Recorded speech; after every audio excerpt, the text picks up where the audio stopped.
Hello. God. Sorry, Hello. God. Sorry, God. Sorry, Hello. Sorry, Alright. Hello. Sorry, Are you the tabs on Hello? that I couldn't hear. Sorry, Are you the tabs on that I couldn't hear. Hello? Sorry, Hello? are you the tabs? I understand you're quite expert Oh, in the Jesus. collection of canuts. Hello Tiny Peter, how are you? How was your day? I'm It's fine. a live stream with Tiny Peter Austin. Hope you're having a wonderful day.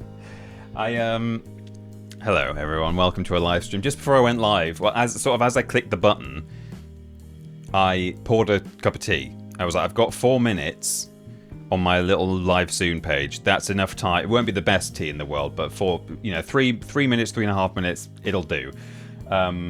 Ran downstairs when there was I didn't run. I was like, I'll just head downstairs. That's 30 seconds, plenty of time for me to just get downstairs, grab a mug of tea, walk upstairs. Halfway up the stairs, spilt tea all over the carpet on the stairs. Amy's out at a spin class right now, and I was like, oh, I'm in big trouble. So anyway, fortunately, we have the most hydrophobic carpet I've ever known in my life, which is good, because it meant I could just grab some kitchen roll, dab, dab, dab. It's actually, no one would know, so no one tell her, please. Hello. And I left my, I left the stream open in a tab, so when I started I said hi, it was still there in the back. I didn't have my headphones on, I didn't know that. We're here. Hello, Stephen, thank you for the bits there. Much appreciated. I'm very well, thank you, now that I've averted a disaster. My day was fine. Better than fine. It's been a lovely day. I am quite warm. I've got sort of stress heat / ran up the stairs with a hot drink in my hand sort of heat. Can I take this off without flashing the world? No, I can't. I do now have bare flesh underneath this. You can see a bit of shoulder there. Hang on. Let's do one of these.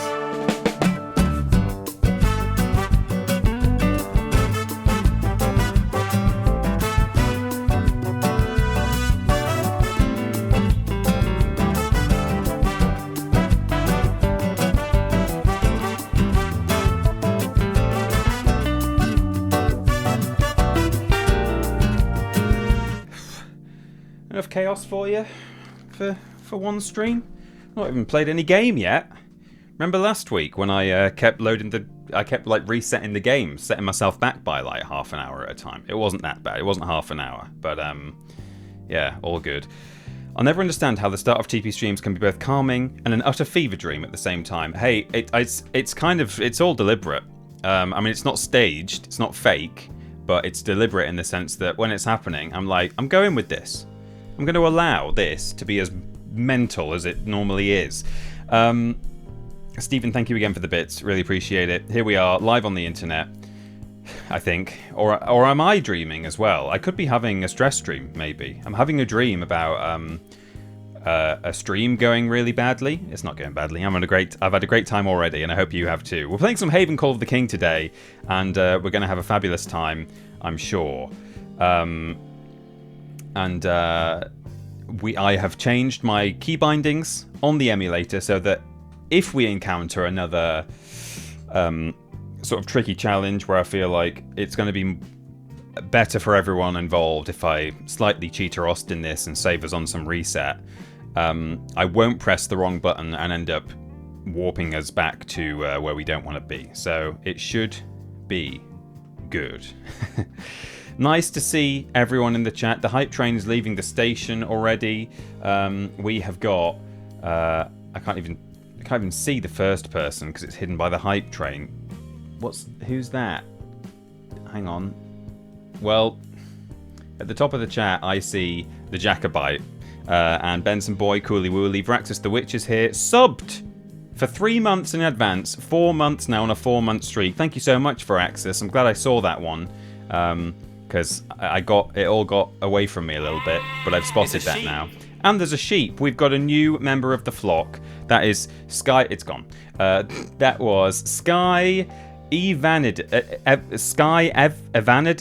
maybe. I hope. Thank you very much for following. It's lovely to have you.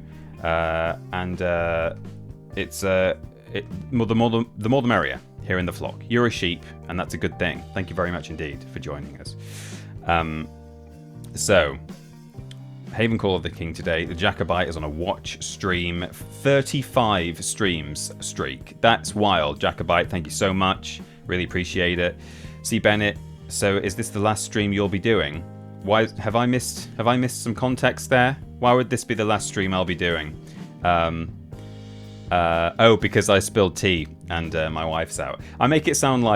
Firstly, I make it sound like she's the only person who's, it's only a problem that I spilled tea on the carpet because I've got a wife who's going to be very cross with me. But actually, I probably care more than she does. So she's not some sort of dragon. She's not some sort of Spyro the Dragon. The only dragon I would marry is Spyro. So I've not married another dragon by the name of Amy. She's a lovely, very considerate and fairly chilled out lady. So I was more sort of leaning into the stereotype of, I'm a man home alone and I've made a mess, and when my wife gets home, I'm going to be in big trouble. But so she's not. Yeah, those are the two things. She's not a bad and angry and spiteful person anyway, and also I'm just as likely to be annoyed that there's a huge tea stain on the carpet for the rest of time. So there we go. Hydrophobic during Pride Month. Yeah, you're right, Jacobite, for calling me out there. I'm sorry for even talking about that. I've been a bit poorly today, but I'm here for all the fun. How's you? I hope you're feeling better soon. Fingers crossed. I hope you're doing a little better, and hopefully the stream makes you feel a bit better too. Watched every Worst Games Ever across 4 channels, and this is somehow only the second stream I've ever managed to catch from any of you. Wow, Sky. You mean... Oh, goodness me. As I was reading that, I thought you meant it might be the only the second stream of mine that you've caught. But of any of us, that's crazy. Well, we're really honoured to have you. Thank you for following. Thank you for being here. I'll try and get through the intro to the stream, the rambling, the obligatory rambling, and we'll actually play some game in a minute, because you've made the effort to be here, so we may as well actually show a bit of what has been built for today's stream. In fact, let me close Discord, because I always forget to close it, and then sometimes people message me and it goes doot, and people watching are like, oh, someone's just... Oh, no, they haven't. No one's messaged me on Discord. Timing isn't my strong point. Hey, that's cool. Don't worry about it. But there you go. There's Ben and the Worst Games Ever channels. We stream on YouTube Worst Games Ever once a month, and Ben streams all the fucking time on Twitch. I meant to say that in an enthusiastic way, like all the time. He's constantly streaming. You better go there and enjoy it all. But it came out a little bit. The way I emphasised the word "fucking" made it sound like I was cross that he does that. That bloody Ben, he's out there like working hard. Screw that guy. Am I right? Screw that guy. Anyway, hello G-Man 1002. I remember having this game, Haven, as a kid. Never saw it again for years. From what I can remember, it was an alright game. I agree. It's more than an alright game. And I'm going to pop some Haven on now, and we can all see how more than alright it really is. Welcome, everyone. Thanks for joining me. It's a good day when we're playing some Haven. So here we are. We've just arrived at the Isle of Heroes. This is it. I know that's not. I mean, that's part of it. This is it. I was like, I'm sure there's a big stack, but that's kind of small. No, it's that. So here we are,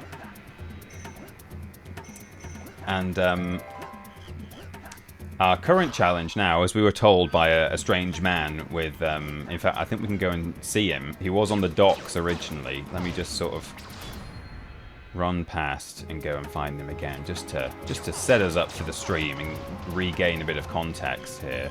We've come here because there is a wise man, and we want to ask him about our weird dreams we've been having. And this is the man who's not the wise man, but his less than wise looking friend. Kind of reminds me of the prize idiot from Dick and Dom in the Bungalow, just because of his crazy costume. And he says we have to get all the hero stones here from the Isle of Heroes to sort of prove that we are worthy of speaking to the wise man. Hello? Remember, retrieve 4 hero stones. 1 from the Chamber of Ruin, 1 from the Towering Arena, 1 from the Cloudy Rise, and 1 from the Cargo Point. Okay, will do. So, if we want to reach some or all of those places, we have to do other things. So we need to ring the bell to get to one of them. We need to get some cogs for a lift for another. We have to... I mean, that one we can go straight away across the aqueduct, I think. And maybe the cable car we can do immediately as well. But yeah, certainly we need to be collecting cogs and feathers as well.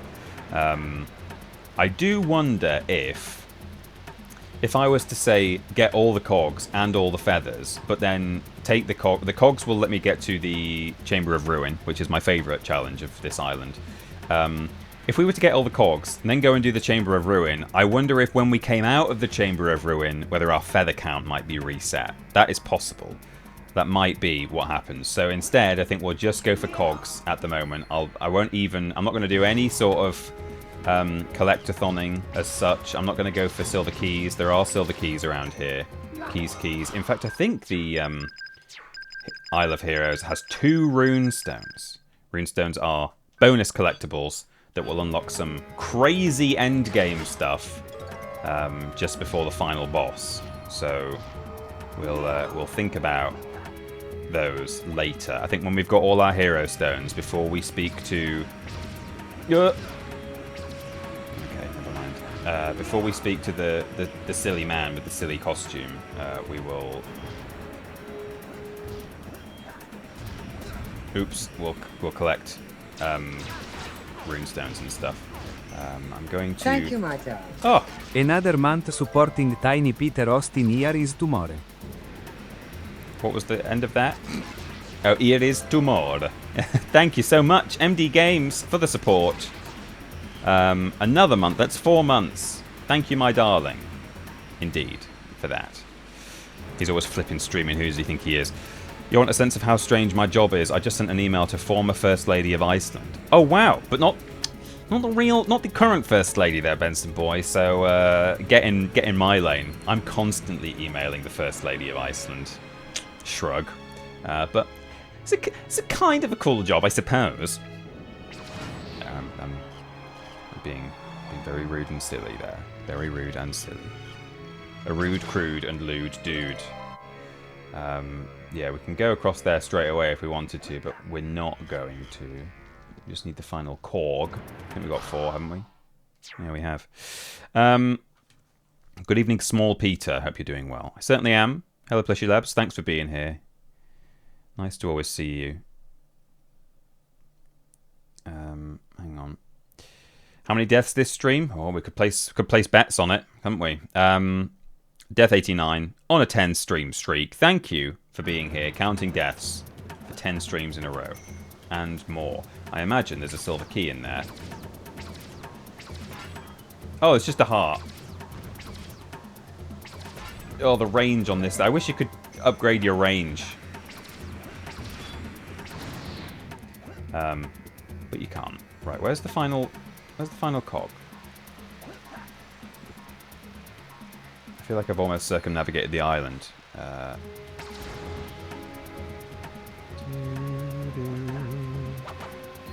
Oh, hello. Yikes.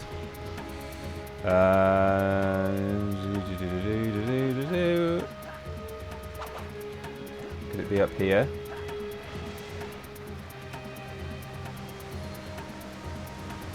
Scary man throwing fireballs. I know I've been to an area with these drones already, but I don't know if it was this area with the drones. I think it may have been.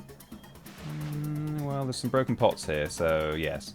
Hang on, let me go all the way around the island first. I think I pretty much have done, but let me just go a bit further. Oh wait, hang on. There was one that I walked past on purpose. It was I know where it is. We have to now, if we make our way towards the Chamber of Ruin, the final cog is on the way there. And I did see it, and I was like, okay, I've seen that one. I'm going to come back for it, because I've got to come this way anyway. And then I completely forgot. Yeah, that way. So it should be... There it is, down there. Final cog. I always thought Haven was one of those games that just vanished, lost to time, never spoken about, but it's better than that. Well, it pretty much did just vanish, and is hardly ever spoken about. So... I don't think you were wrong, but it's a bit framey, isn't it? Is that coming through at your end?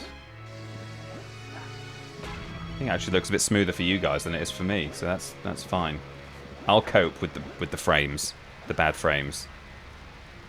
Right, so here we go. We'll pop the cogs on this lift, and if I hold square, he climbs. If I let go, it automatically falls. And of course, on the way up, there are hazards. But fortunately, I am a Duke of Hazard, and it's mostly spoken about by Peter Austin. That is true, Mr. Black. You're not wrong there. Oh, the counterweights. Down they go. Now, when we get to the top of here, we're going to meet our Maker. We're going to meet God up here. Take note of this man, this weird-looking man at the top of here. I must have told this story before on the internet. I think I may have told it on Podiots. I definitely tweeted about it, actually, once, years ago. There's a strange-looking guy up here. I went to Catholic school. Half of my family, my dad's side of the family are Catholic, so I was put into Catholic school. And, oh, we can see him from afar. That's good. We'll trigger a cutscene in a minute if we get too close, but there he is. When I was at school, occasionally we used to have, like, days,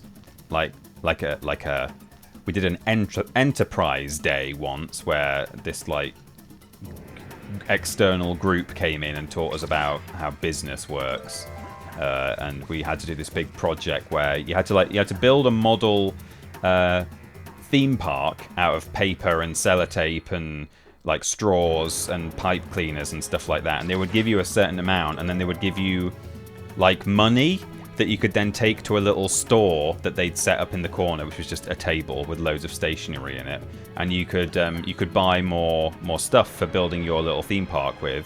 We did it in groups, but they intentionally, the whole idea was that like immediately, even though it was only like a 2-hour exercise, this sort of economy emerged quite quickly. It was just in the sports hall, and this economy emerged where tables between each other were like doing little trades, and they were saying like, I'll give you some paper if you give us some pipe cleaners, or oh, we'll give you some pipe cleaners, but we need like an extra person to hold this down while we stick it together. So, you know, and that was the whole idea. Like they intentionally tried to put us in a situation where that happened. Anyway, that's all completely by the by. That was one example of a day that we had.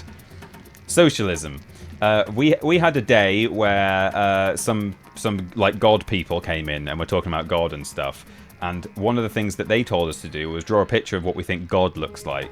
And I drew a combination of that man and the sort of umbrella guy from Rupert the Bear.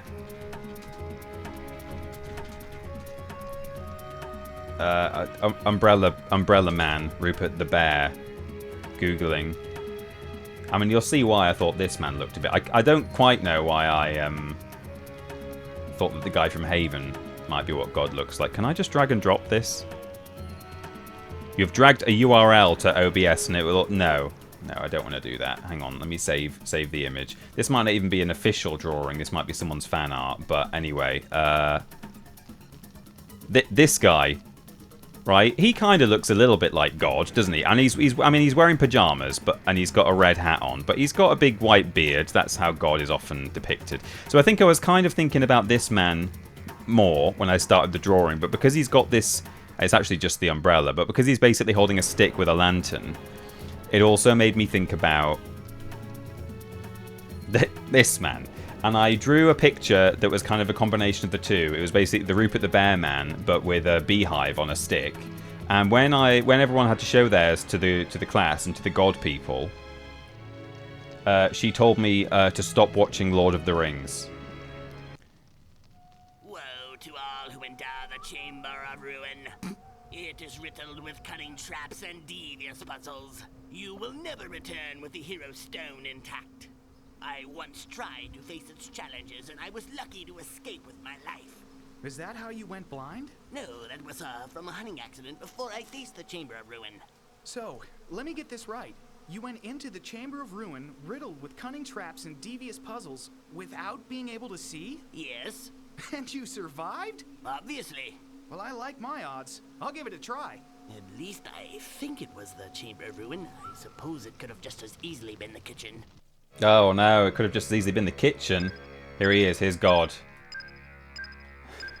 Meet your maker. Oh god, the game's just going to keep beeping at us now. This is actually what God looks like. He's a blind man with bees on a stick. Stop watching Lord of the Rings. You watch too much Lord of the Rings. Woe to all who Yeah, woe to all who enter the Chamber of Ruin. Anyway, in we go. We're entering the Chamber of Ruin. We have to get in here, find the rune stone, and get out. And we're going to have a good time. I do really like this area. There's some genuinely cunning traps and devious puzzles. There's the first one. Okay, I think this is just how you kind of get out at the end. We come down there, but in we go. We've got some good music in this level. We have got we've got a really quite impressive bit of tech. It's getting a little chuggy. I can drop the internal resolution if I need to. Right, what's down here? Okay, yeah, that's the kind of the main chamber. Hang on, let me climb back up to the top. Why was there stuff?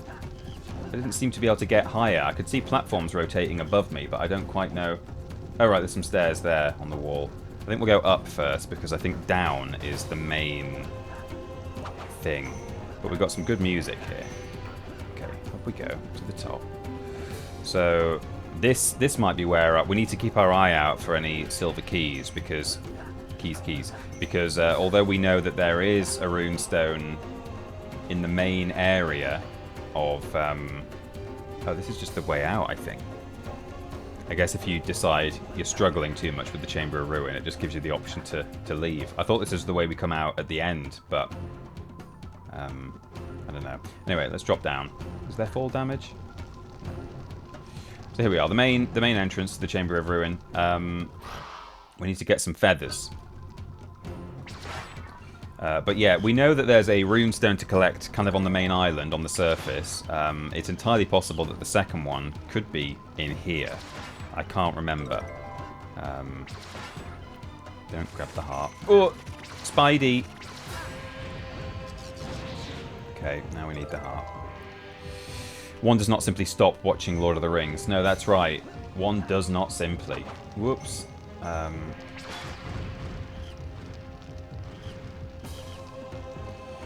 So we've got a feather there, as you might expect. If I step on that button, well, I'll show you because this is a very forgiving game in terms of checkpoints. We grab the feather. Oh, hang on. How do I get out? Oh no! Help, Gromit! What have you done with the Gromit? Gromit! So that's what happens. But if I go the way I was just going. Gromit. We can, I think, create a little staircase to get us out of there. So, keep in mind, I'll say it every stream. Once a week, I'll just give you a little weekly reminder. This piece of music, written by the same people who wrote the Stoke-on-Trent song. Badonk, and there go some steps. Lots of umbrella flying beehive people in Lord of the Rings. There are loads of them. Bags of them in their pajamas. Oh, yeah. Pajajs. Your pajajs are beautiful. Here come the spikes. They don't actually look too bad, those spikes, do they? I almost wouldn't mind being spiked by those. Anyway, we're out. And they're retracting back again. So that is one feather. I don't yet know. The thing about Haven is he seems to know that he needs feathers before he's even reached the place where he needs feathers, but that's fine. That's just video games, isn't it? Cool. So we continue. Yeah, what I was trying to say before is there is a bit of... there's a very interesting bit of tech in this level. Like, very impressive stuff for the time. Or pretty impressive. I suppose by the time this game was coming out, then the thing that we're about to see was becoming a bit more commonplace. But you'll see, and you'll kind of understand why it is kind of impressive. Will it be your ruin? Well, we'll find out, Death89. Making kids choose between Lord of the Rings and God doesn't sound like a very good way to recruit children to Catholicism. When I was a kid, my idea of what God looked like was Zordon from the Power Rangers. See, these are the things, because that's what I'm pretty sure the whole exercise as well. She wasn't about to say, I think, by the way, the solution here is jump on the one that has something in common with the one you're on. If I step on this one, it goes down. So I think at the end, you know, she looked at all these different pictures of God, and yeah, a lot of people had drawn big guys with white beards and stuff, but a lot of people hadn't. They'd drawn like amorphous clouds, or like just a picture of Jesus, like a kind of a very human-looking guy. Whether or not they'd whitewashed him, I don't know, but anyway. Okay. Right, I think this is the room. Yeah, when we grab the feather, we're going to see the technology that this game has. But the conclusion that she drew was, and you know, and it was her whole point was that there's no right or wrong answer. God is lots of different things to different people. Da-di-da-di-da. Except if you draw the beehive man. I mean, she didn't say that, but so here's the feather. We step on the button. And then, impressive things happen. Oh, okay. Well, not that. I didn't realise it was going to do that. Oh, yeah. I think it's in here that the surprising PS2 thing happened. Look at this, right?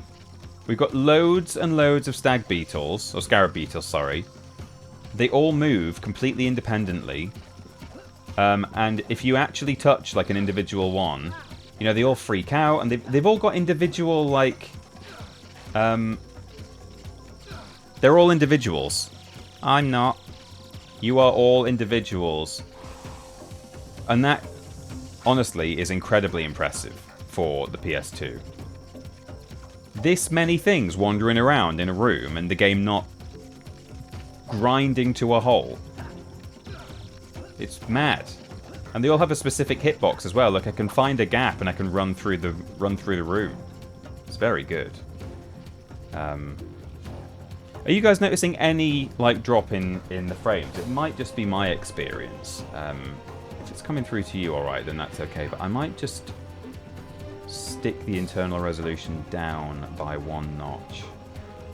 I like how I just said, hey, being able to render that without any drop-off in the frame rate is great. But, I mean, I am running it at 4 times resolution. So, yeah, on the PS2, it did not have any problems there. Where do I do this? I know you guys can't see any of these windows that I'm in right now, but I am in Windows, I promise.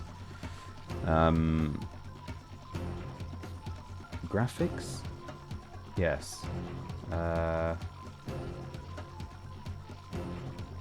Rendering, 3 times native, full HD. 2.5 times? Barely a visible difference, but probably will help a bit. Reminds me of the rats in The Witcher 3, which can one-shot you if you have the difficulty up too high. Oh no. It's like Dishonored or A Plague Tale. It is like that, but this was 2000 and something, 2002 or whatever, so that's impressive. Peter, did you see the 30 minutes of gameplay walkthrough of Fable, which ironically they dropped after I complained they hadn't shown as much gameplay? I actually just got a new, very tasteful painting of Jesus for my home. Oh, that's a separate point, separate thought. I did see the Fable stuff. I saw it this morning. I didn't realise at the time that I don't know when it went out, but I saw it this morning. I'll show you what's happening here, by the way. If we step on an arrow, all of the tiles in that direction get destroyed. So I'm knackered now. And if I try and jump, spears come and kill us. So we have to puzzle it out. Riddle it out. Riddle me this.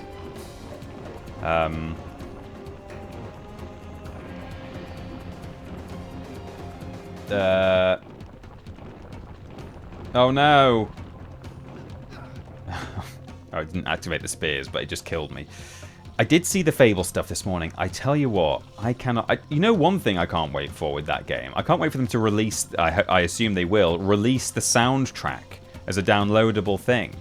Because, God, just the music. And, you know, riding his horse... Before he even got into the village and was doing all the, you know, admittedly very impressive stuff about, you know, how the world works and stuff. All that. Before he even got there and was showing off the tech, just like riding his horse through that little bit of countryside. I mean, it's not a huge amount of escapism for me because I do actually do that a lot on the weekends, just without the horse. But yes, I made it. Oh, hello. But yeah, it was gorgeous. How lovely was that? Oh, another one. So, I hope they release the soundtrack. That's like going to be my new study album, I think. Oh, here comes some more of these fellas. Excuse me, sir. Sirs. Messers bug. I saw your Beyond Good and Evil joke. Thank you, Mr. Well, I say thank you. You didn't say it was good. You just said it was at least you recognized it as a joke. Yeah, because they're doing the... I think I have to light this fire. In fact, I think Talon helps me light the fire. So I think that's what the bells are for. Or the feathers to ring the bell. And then maybe it opens that door, and then we get the runestone. Okay, so we're going to have to backtrack a little bit, but that's fine. At least we know what we're doing now.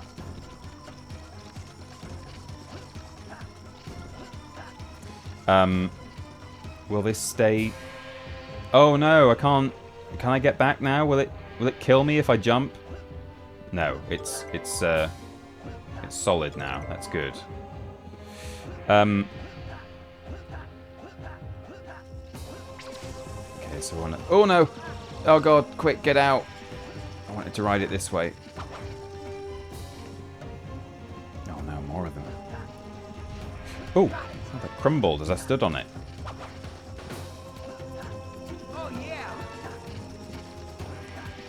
Yeah, I can't wait for that game. I'm so excited. And because I enjoyed Fable back in the day, but I never played...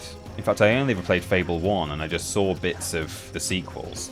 And so I'm all the happier that this is a reboot. Because... I am not an animal. I am Crash Bandicoot. Raiders, welcome, Lord Brotovich and his raiders. There's a raiding party of 8 wonderful people. Nice to see you all. Thanks for being here. We're playing some Haven Call of the King. We're just talking about the Fable gameplay that was shown off today or yesterday or whenever it was. And I was just about to say that I'm so pleased it's a reboot because I love the idea. Hello, I love the idea of Fable and the sort of aesthetic of it and the humor and the Britishness and all of that.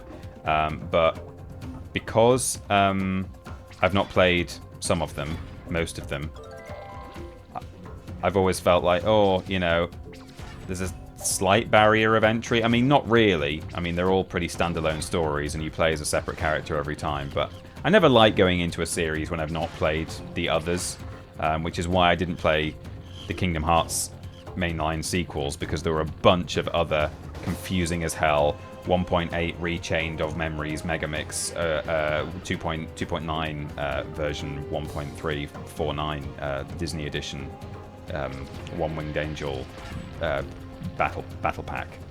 That's all one title, that one. Did you guys play that one? And so right, so this is just 1 2 3 4 these symbols. 1 2 3 4. I think it's only, you only need 3 feathers? 5 feathers? We've got to go find more feathers.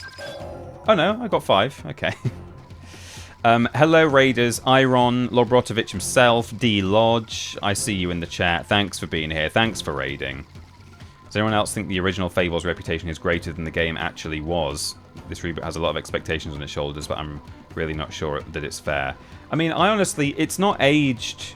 It's aged in a way that it no longer appears to be this brilliant, like, cutting-edge game that achieved an awful lot. Do the bugs run away from the flame?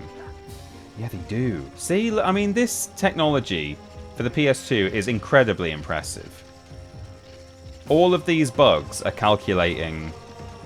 I mean, admittedly, it's just a single vector, which means run away from this torch.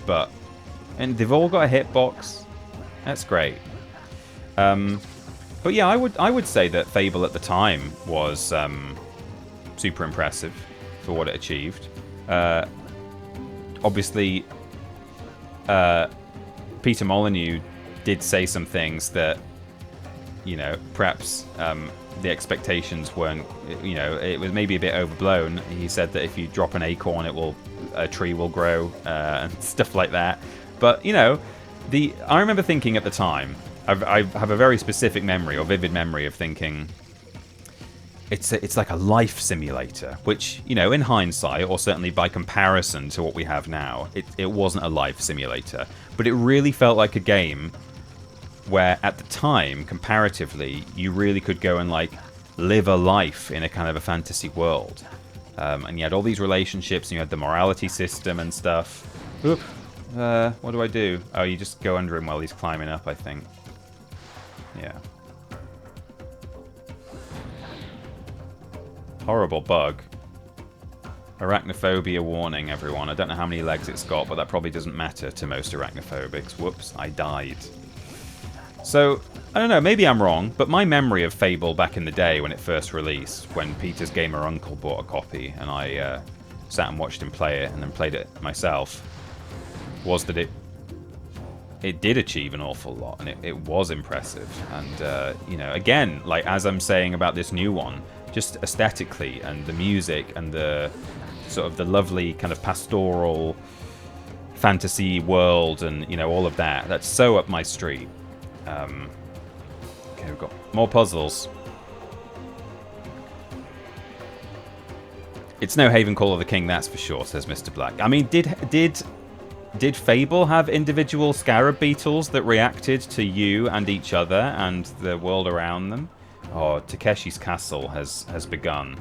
I think the spiders move one thing at a time. Oh, and we have to sort of sync the spiders. So when I step on a thing, all adjacent tiles are raised. I think all adjacent, maybe not all. And when I...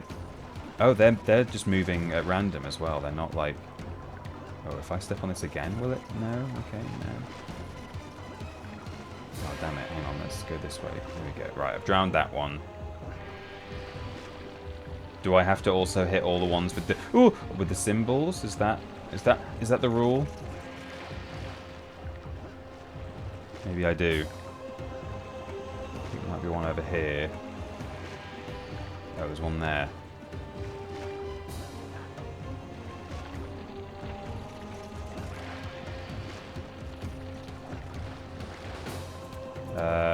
Hang on. You move, sir. Got you. Step on that one. I don't know if I need to step on all of these, but I'm doing it. Oh no! Oh my god, that was close. I think as well, if I step on a thing that one of these bugs is on, I die instantly. God damn it, I was so close. Has some fun quests as well, like the pirate one. Oh, I don't remember that, but, or are you talking about later Fable games? Yeah, there was a dog, wasn't there, in Fable 2? And it's always had a good cast as well, actually, or certainly, it's definitely had its moments. Maybe not always had a good cast, but, well, I'm sure it's always had at least a decent cast, but yeah, it's had moments in its history where it's had a, you know, a star-studded cast, hasn't it? Right. This guy. Bring that up. Let me just go to the... Oh, I think I've got there's a picture of the bug on the door. I am not an animal. It's a double raid. Bandicoot. It's There's James Jenkins. Thank you, James, for the raid with a party of 12. Nice to see you all. The health and safety in this cave is very poor. I bet no one has done a single risk assessment. This isn't a cave. This is a tomb. It's fine. We're a tomb wader. Welcome in, James and James Raiders. Gonzo Noises is here, and Use 39. Iron has come from James's stream as well as Lord Brotovich's. Nice to see you, Raiders. We're just currently playing Takeshi's Castle with some bugs here. If we go on the same stepping stone as them, we die. Oh, there we go. It just got a little vibration in my controller saying that the door is open. Oh, now, some of you may or may not know. Great news. Good tidings of great joy.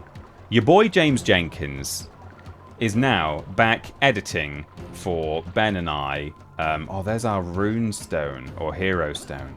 Excellent. Hang on, let's just make sure we've not... I think if we pick it up, we're going to Indiana Jones this whole place, so let's just make sure there's nothing here. James is now editing Worst Games Ever, and it's very exciting. The original sort of year one Triple Jump crew is back together. Oh, okay. Come on, Haven. We're playing some Haven Call the King today, by the way, Raiders. We're currently in the Chamber of Ruin. It wasn't actually a ruin when we got here, but I think it will be by the time this Nathan Drake scripted moment is done. Yeah, eat your heart out, Naughty Dog. This was pre-you guys. Well, it wasn't pre those guys, because they were making Crash Bandicoot in 1996, but it was before they were doing, you know, their super cinematic stuff. Here we go. Oh, okay. I needed that to crumble to even get across. And that? Or do I just... Big jump! See, this game, it did so much, and it's a shame that it was a commercial success. Commercial failure, sorry. Well, not as failure. Hang on, let me have a third attempt at that sentence. It's a shame that it wasn't a commercial success. I don't think failure is a very fair word, but it depends how you define it, I suppose. I mean, ultimately, they planned to do a trilogy, and the commercial performance meant that they couldn't do a trilogy. Therefore, you could argue... How do I get out of here? I don't have to do the puzzle again, do I? Hang on. Where did I come in from there? Wait, what? Oh. Here? Yes, okay.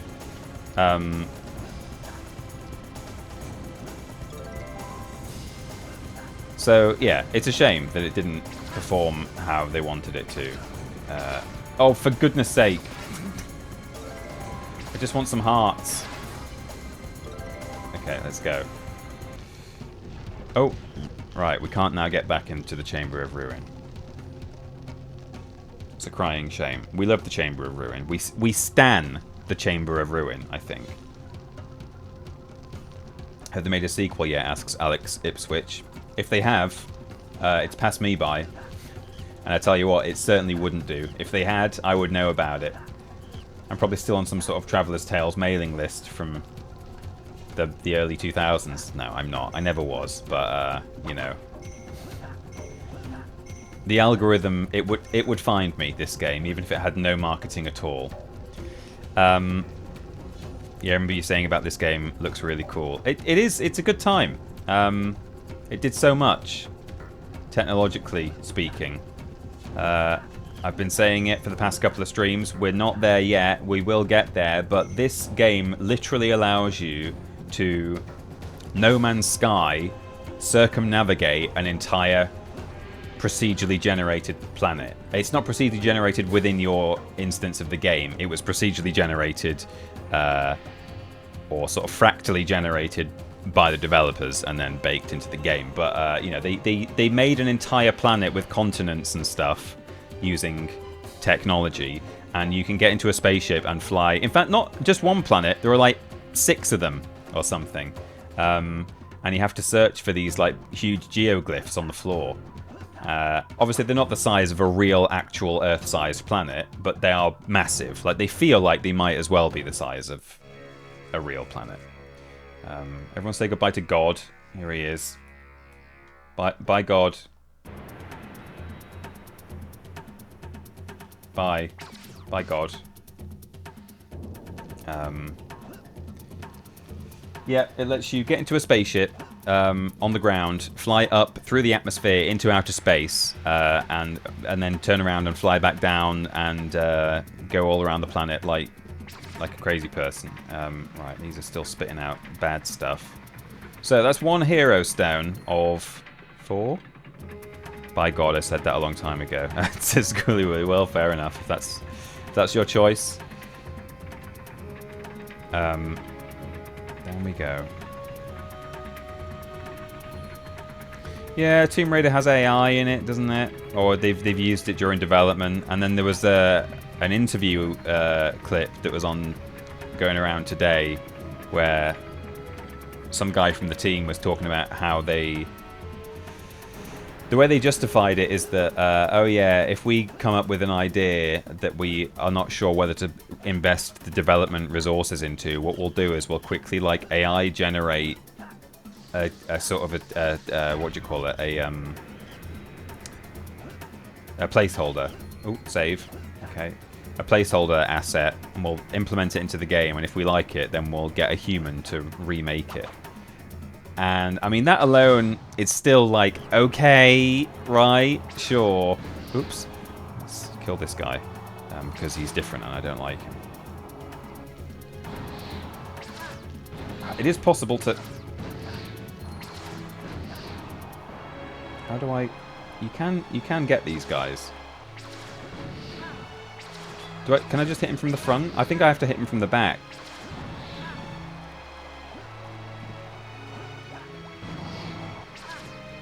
I'm sure you can...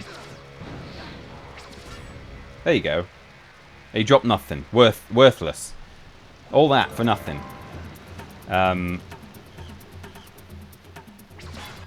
Yeah. And then someone... and then the person who was interviewing him asked for a bit more. He was like, okay, so how does that work with this, that, and the other? Or, like, how do you... So would you apply code to these items? And would you, like, program around them? Or would you just place them in the game?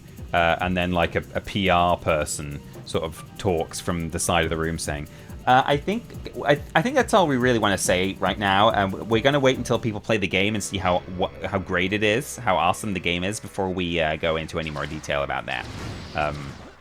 That's my impression of her. That's exactly how she sounded. So that's what's going on with Tomb Raider at the moment. Oh, there's just some stuff in there. Okay, let me get some energy back.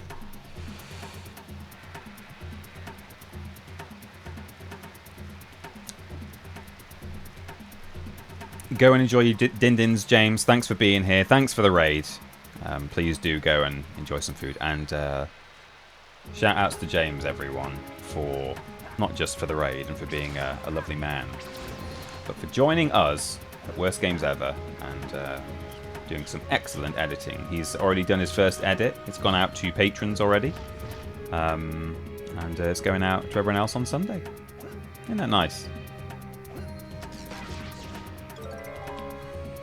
So, yeah, weirdly, this part of the... So there are 4 hero stones. One is for getting in and out of that tomb alive. And, you know, fair enough. Like, that's a challenge. Then there's a big gladiatorial arena that we have to fight in. Okay, yeah, that seems like a hero thing. Then I think we have to fly on a glider and go... Oh, Jesus! And go through all these rings and stuff. Again, kind of heroic, or at least requires skill. And then this place, I mean, it does require skill. It requires a bit of platforming skill, but it's literally just the cargo area. Oh, wait, no, I might be lying. I think there's a man over there, and he probably makes me do a boat race or something. So, you know what? I'm absolutely full of shit there. I was about to say, and for some reason, the 4th hero stone you get by just looking in some boxes. But that's not true. I'm wrong, and I shouldn't have said it. The most cross Ben has ever been at a game. Tiny spoiler for you. Yeah, he said we went out for a drink, a spoons drink and lunch with James the other day to sort of partly just to catch up and stuff, but also to have a little photo to post on social media and say James is back. And while we were there, Ben said, "Oh yeah, sorry, James. That first episode you edited. I've never sworn. Is that the word? Sweared. I've never sworn more in an episode before." And I guess that's true. I mean, I didn't notice that Ben seemed definitely more angry in that one than he's ever been, but seemingly, I think you're right, Benson boy. He did swear a lot, and if you've noticed it and he commented on it as well, it must be true. Find the speedboat and join the race. Okay. Watch out there! We're about to hold the cargo point challenge. The best pilots around are going to race for a hero stone that we've just found in the last batch of cargo. Okay, they found it in the cargo. People are going to race for it. I mean, do you not kind of want to know who it belongs to, or like, you know, try and find its owner? Your parcel was lost in transit. People raced in speedboats for it, and it's gone to the winner. You know, in video games where there's like a certain line of dialogue, and when you hear it, you realise that you've heard that line of dialogue 100 times because you maybe restarted a challenge over and over again.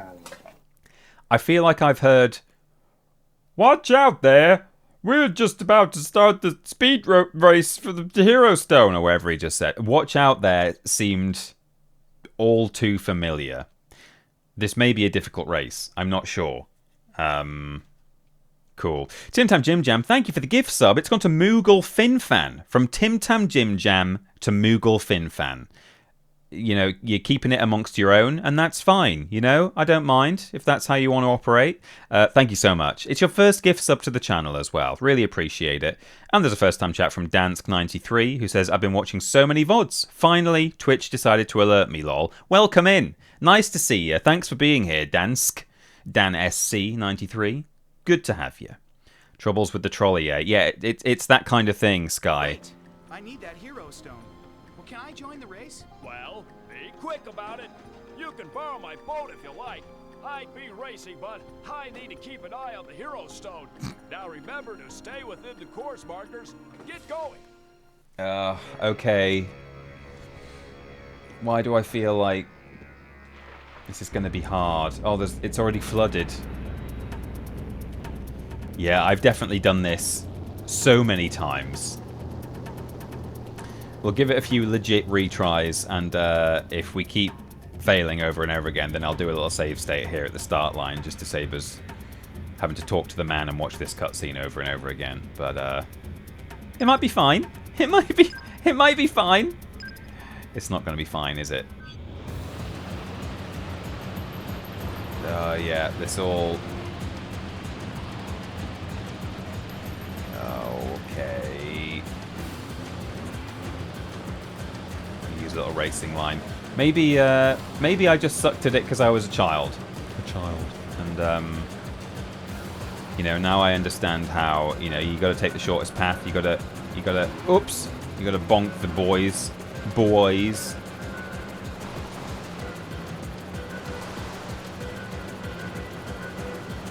Okay. I assume I have to come first. Remember I did that race in the car and I came second and it let me progress. That was good. They probably don't give hero stones to second place though. It looks like as long as I go through the course markers, you know, I can just do, you know, stuff like this. I can just cheat. Cheater. What do we reckon? Looks like it. Not sure I'm ever going to catch this green guy, though.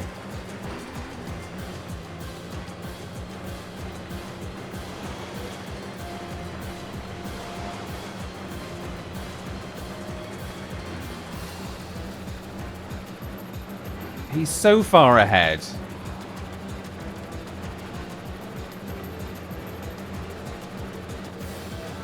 Look at him.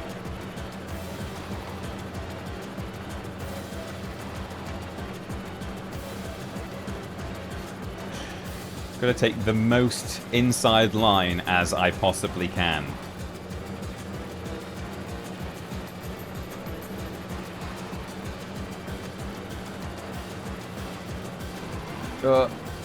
Okay, I'm not going to catch up with this guy. But possibly if on the first lap I also do my cheat and and cut the corner. That might help. I didn't do it on the first run. Can I go through here as well? Yeah, okay, that's something. I can cut these corners quite egregiously.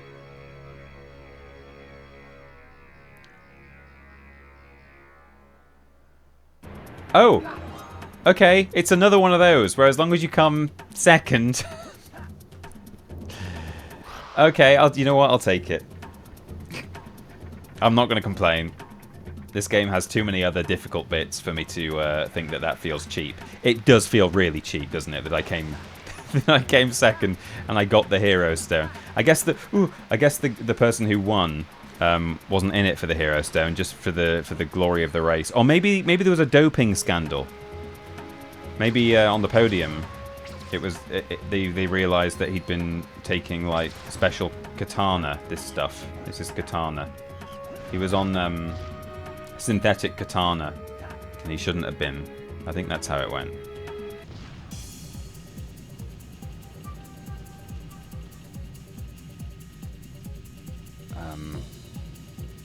I can't remember if I'm allowed to hit any of this stuff.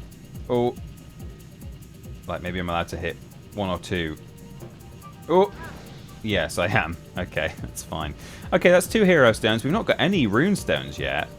I've not found where... So I assume, you know, I've not done a lot of collectathoning in this main area, but I think around here there will be some silver keys. Because I'm sure there's at least 1 runestone pot in this area. But as for...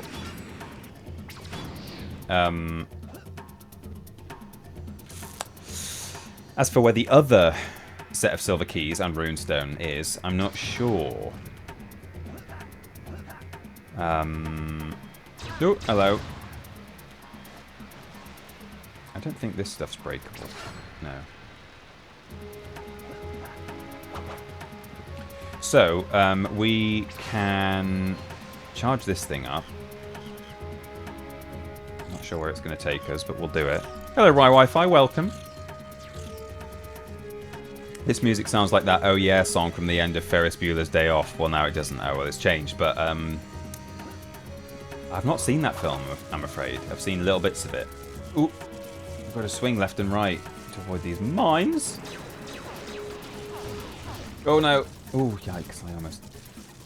Right. Feather. Feather get. Stomp. Okay, cool. So we've got some stuff up on these islands, on these platforms. Oh, I know. So I think these ones I can't kill. I'm not entirely sure, but I'm pretty sure I can't. This crazy-looking thing is just where we have to land the glider. It's just so you don't miss it. It's just a really obvious... The little ricochet bullets got me. Do we still have that blue feather? No, we don't. We've got to do that again. Okay. Alright. Grab some energy. What else have we got? Okay. Let's collect the feathers.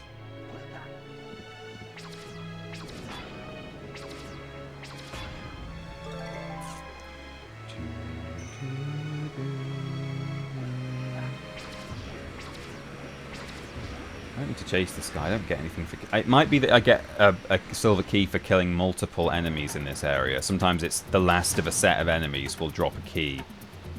So possibly I will have to kill that guy in the end. But where was that rail grind thing? Oh, it's sort of activated, but not... Oh, is it? No, I still need to power it up. It sort of remembers that I turned it on, but not quite. See you later, Varaxis. Thanks for being here. Enjoy the VOD. And hello, Varaxis, on the VOD. Nice to see you. Thanks for dropping in. While I'm here, I might just head up to this area and see if there's a... any feathers here? No. No.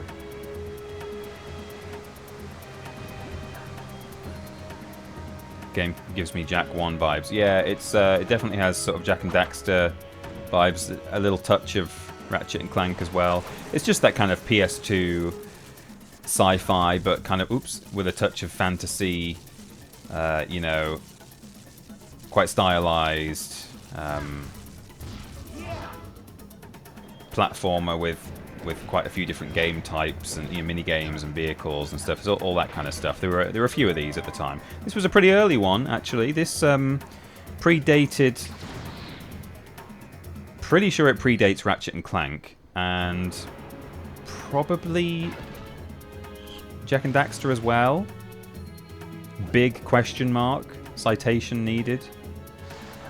But yeah, I think this was before its time in so many ways.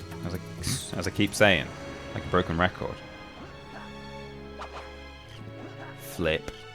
What's in there? Ah! Lovely. Just what I want. Not seeing any silver keys, though. Keys. But that's alright. We'll, You... Damn it. These guys. Ah, this is a good one. Oh.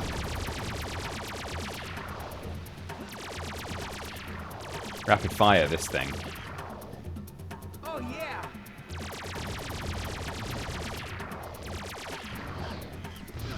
Oh, yeah!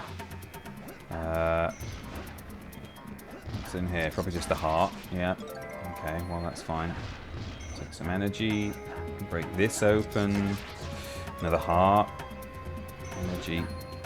Okay. Oh, no, sir. Please.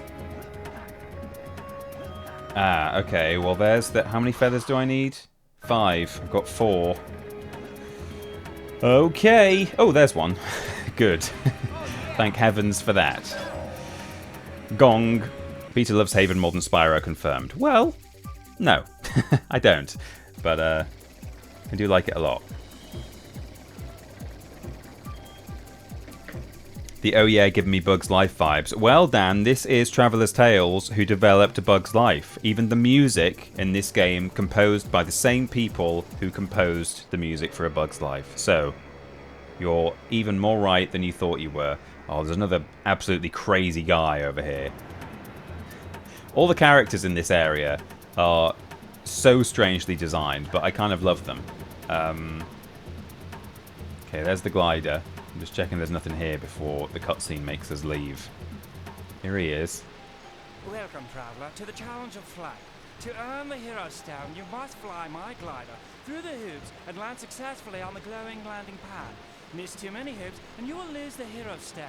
Anything else I need to know? Well, I was flying a shipment to Clearwater and didn't see this huge rock in the clouds. I crashed into it and have been living on my cargo ever since. So, I should look for huge rocks looming out of the clouds? If you like, but more importantly, don't get stranded with only 400 boxes of eel nippings to live on. Okay, thanks for that. Gotta go. Well, hang on, how did I get here? What did I do? I've already forgotten. How did I arrive here?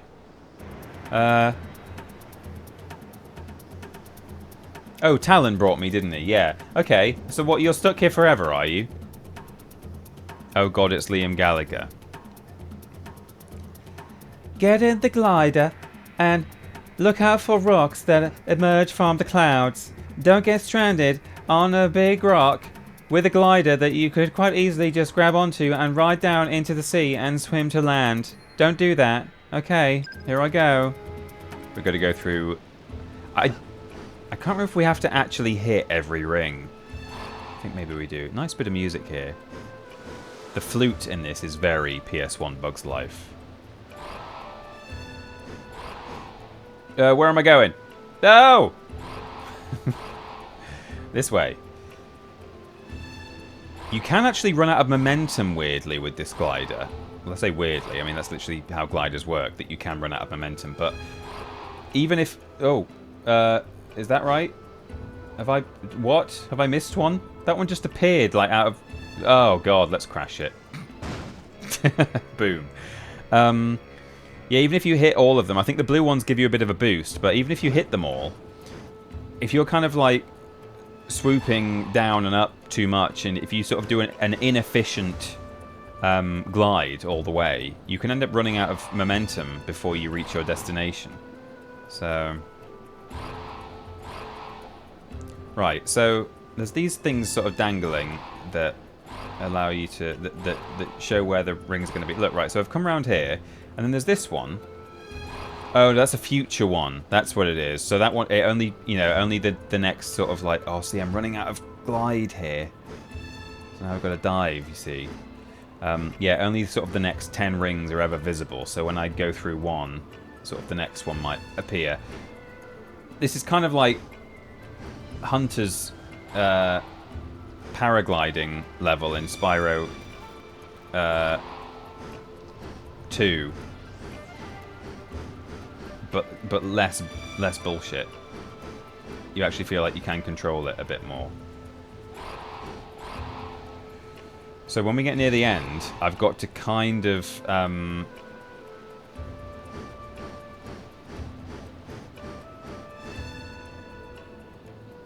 I've got to sort of lose enough speed so that I can land. Or no, I hit the ground too hard. So that's the really weird thing is that. So what you can do is if you press square, I'll just show you and then crash because I'll definitely lose this. Oh, I thought it was square, or is it just if you?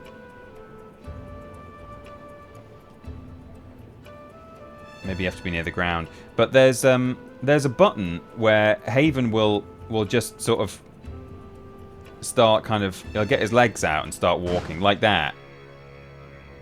We have to kind of just time our momentum so that we can neatly and gently land on the ground at the end of the ring challenge, which is kind of crazy. Can't believe Big Momentum gets another shout out. Ben talked about him earlier today too. Well, he's a mutual friend of ours, so you know.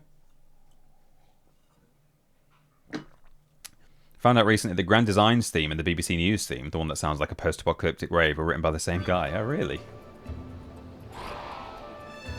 I couldn't tell you how the Grand Designs theme goes, actually. Oops, this way. I'll tell you what was a great theme tune. Changing Rooms. Just someone going absolutely mad on a clarinet. Oh, running out of juice. As they say, and it's a gliding term, running out of juice. Okay, here we go. Swoosh, swoosh. Ooh. Okay, swoosh, swoosh. More like goosh, goosh. Is that okay? I definitely missed one there.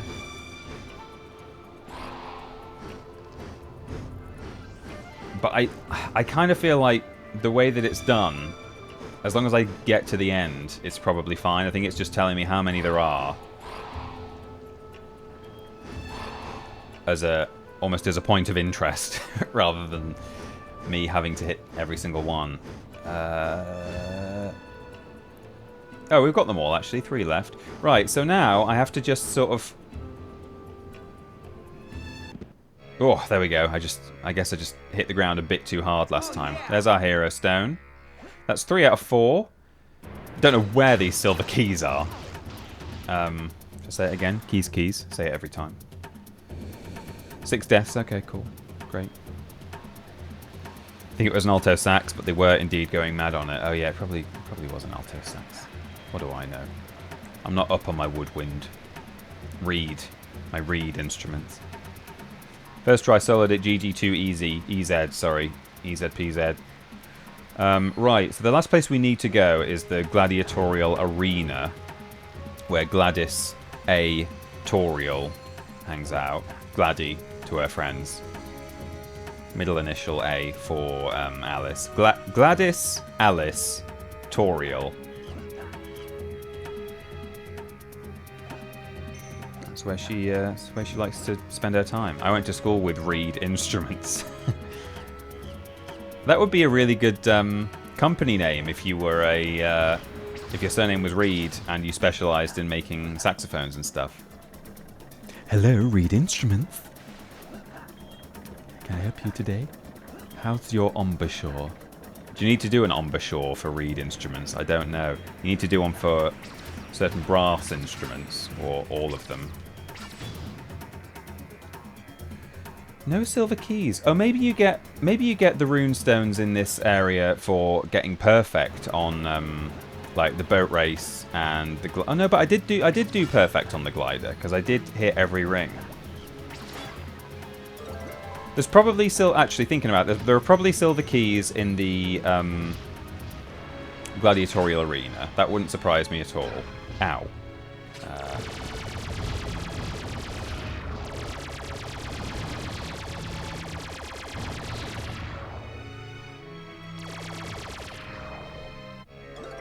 Because there'll be a bunch of... Here, this is a... That's the Ricochet one. That's great, isn't it? Originally, Haven, or back when it was actually the Traveller's Tales logo critter, who was the protagonist of this game, he was going to have a gun that had various different modes. You could kind of like switch between them. Right, that's clearly the way up, because I've not been that way yet. So I don't know where the... I thought there was like a runestone pot in this sort of central area somewhere. How do I get up and around there? Do I go over the top? And then drop off? Yeah. Yeah, I've not even seen the pot, like the blue pot that would have the runestone in it, let alone any keys for it. Right, but these guys sometimes drop. No? All these pots, nothing in them. Well, not nothing in them, but hearts and katana rather than... Come on, Haven. Work with me here. Haven, please. Grab the edge.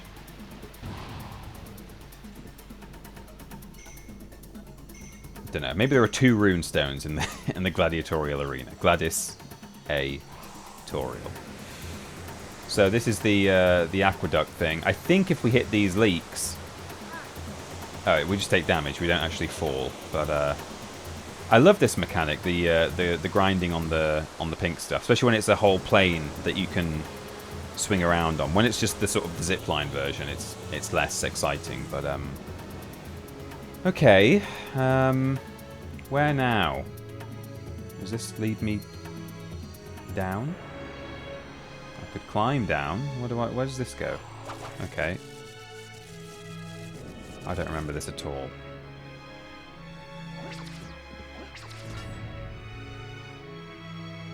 What's that over there?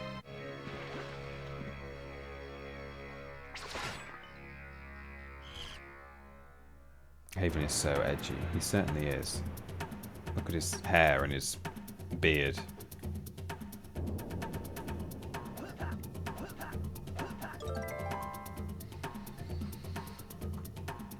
Embouchure is just the mad things you have to do with your mouth for any instrument that you blow, wind and brass. Okay, cool. I can do. I can play. I can do the one that is required for playing brass instruments. Because when I was at school, I briefly played the cornet, which is it's like a trumpet, but it's a small one. Because obviously Tiny Peter couldn't lift a trumpet. No, that's not the reason. But they just a guy came in to primary school and was like, "Hey, here are some instruments, and you know, I can play trombone and cornet and trumpet, and if you want to learn, talk to your parents, and they'll have to pay I don't know how much for you to get bored of it really quickly, but then feel like you have to carry on doing it," because that's kind of how it was for me. In fact, I was never really that interested in the first place, but my brother, he chose to play the cornet. I don't know if it's because my parents said you have to learn an instrument and he picked that, or if he just said I wish to learn an instrument and for it to be the cornet. But then, like 2 years, I'm 2 years younger than him, and when sort of 2 years later, they were like, "You should do the same, Peter. You could go to the same lessons as him. I'm sure the teacher wouldn't mind, you know, sort of doing a joint lesson with you." And then I had to keep it up until I was like 13 or something. They said when you're of a certain age, we'll let you make your own decision about it. But is this cage going to come down on my head? Oh, it's a lift. Okay, up we go into the gladiatorial arena. We're going to hope that there's a runestone to be had up here. Silver keys from defeating enemies. Here's another moment where... Prepare for combat. Where the game has loads and loads of moving entities.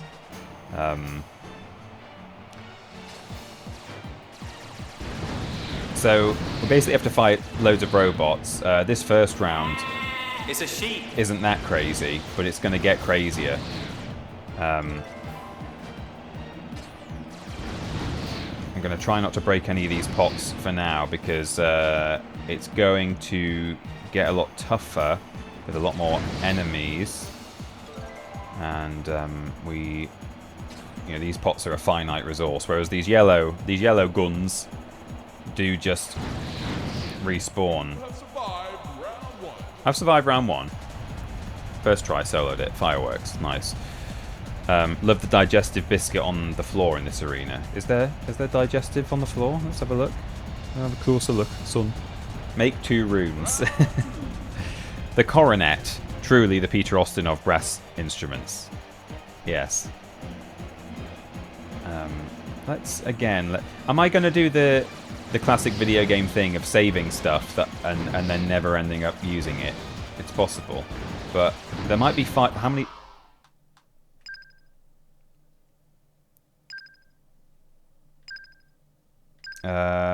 Okay, there's a Spheri shield for... Oh yeah, I know why there's a Spheri shield. Survive 3 rounds to get a hero stone. Okay. So it doesn't look like these guys are dropping silver keys. Don't know, maybe you have to just... maybe you have to backtrack and replay the Isle of Heroes. That would be weird, but... I've not seen any evidence of hero stones at all. So, not hero stones, rune stones. It's very confusing.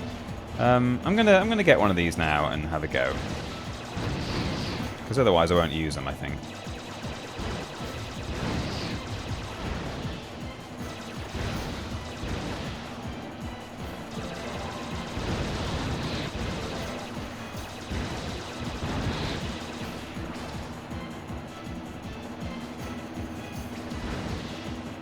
We're almost a little bit Star Warsy. Oh, this is... I like this one as well. This is like in an arc.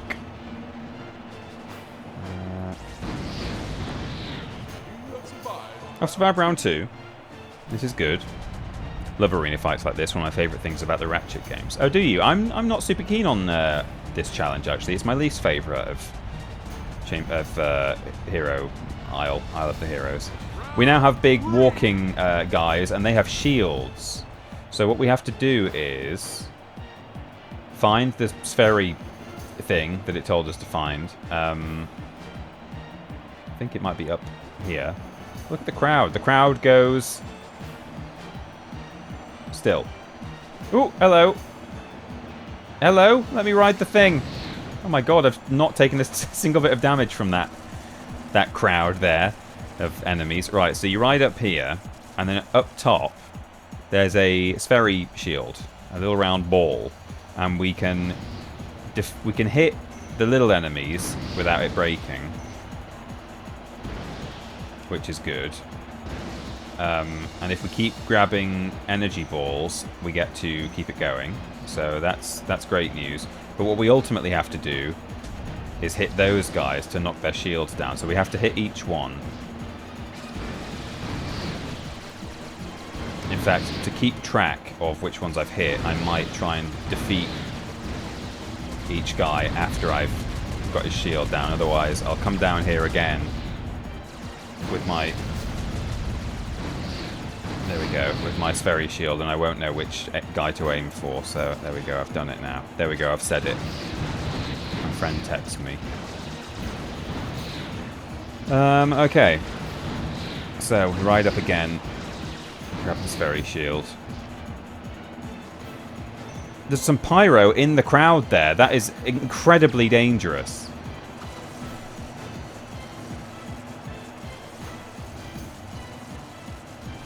My guitar teacher taught me to play Eruption, and I still play music in my 30s. So you may have a point. Oh, why does school always get music teachers who offer the lame instruments? I'm sure kids would put more effort in if some dude in a leather jacket came and taught them how to play Van Halen on an electric guitar. Yeah, I mean, I do regret it now. I mean, I don't necessarily regret not keeping up with the cornet. Keeping up with the cornets. I mean, I guess, given that, you know, it would have been better than... keeping up with it would have been better than dropping it, certainly. Like, you know, as a kid, you don't necessarily want to do that stuff. Quick, gonna run out of... Okay, got him. And yeah, you know, it would have been better if I carried on. But, more to the point, I wish that I'd played either maybe guitar or possibly piano. I think seeing people just sit down at a piano and playing music, I kind of think, oh, I wish I could do that. Especially people who can, like, improv and stuff. I think, you know, of the various things I've tried on YouTube, I think one of the things I might have ended up doing, had I the skills to do so, is a lot more, like, kind of comedy music sort of stuff, like I don't know who. You know, there are various people who do it very well, and I'm sure I wouldn't be as good as them, even if I had learned how to play piano at school. But, you know, I think that would be... I would enjoy that, I think, a lot. Okay, we got, Where's the other guy wandering around? There he is. Bonk. Oops.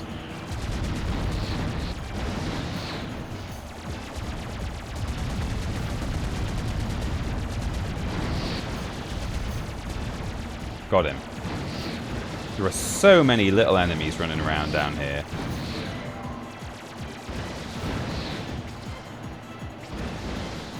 Okay. Fortunately, I'm doing alright dealing with them. Has this got some... No? How am I doing for katana? 42. Oh, these guys are dropping individual katana blobs as well, so that's something. I've survived round 3, and the camera hasn't. There we go. Nice. Tenacious D.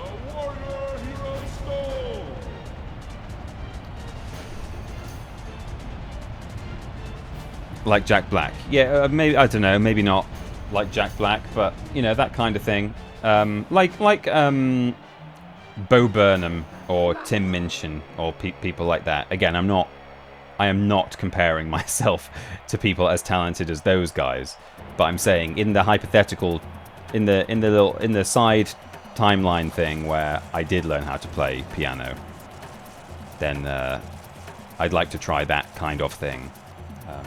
You know, some of my favorite comedy, I talk a lot about old comedy that I like, you know, old sitcoms and stuff, but actually, well up there alongside some of the, you know, 70s, 80s, 90s sitcoms. I'm just doing this for fun, by the way, I don't need to be doing this. I'm a huge fan of the Two Ronnies, which, you know, some of it has aged very badly, either in terms of it being, you know, no longer appropriate. Well, it was never appropriate, but you know what I mean.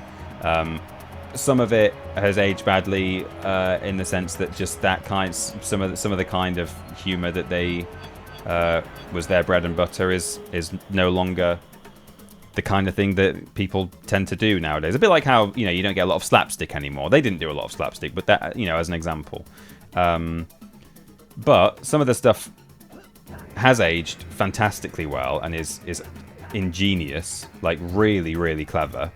And part of that would be some of their musical performances, not all of them, because some of the musical performances are examples of the things that have not aged very well at all, but some of them have. And yeah, if I'd been born in the... Well, if I'd been an adult in the 60s or 70s when there was a real appetite for silly parody songs on primetime British television, then perhaps I would have learned how to play piano and, you know, been a kind of a Victoria Wood or a Flanders and Swan. Well, that's an even older point of reference. But, you know, all of that stuff, I still massively appreciate that kind of comedy, and you don't get so much of it anymore. You still get it, though. Either on YouTube, like really, really clever musicians, or, you know, the likes of, as I say, Bo Burnham, Tim Minchin, people like that. Okay, where in the fuck are either of these runestones? That's what I want to know.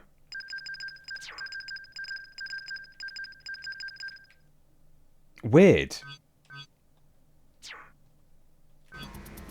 I mean, I'm not gonna...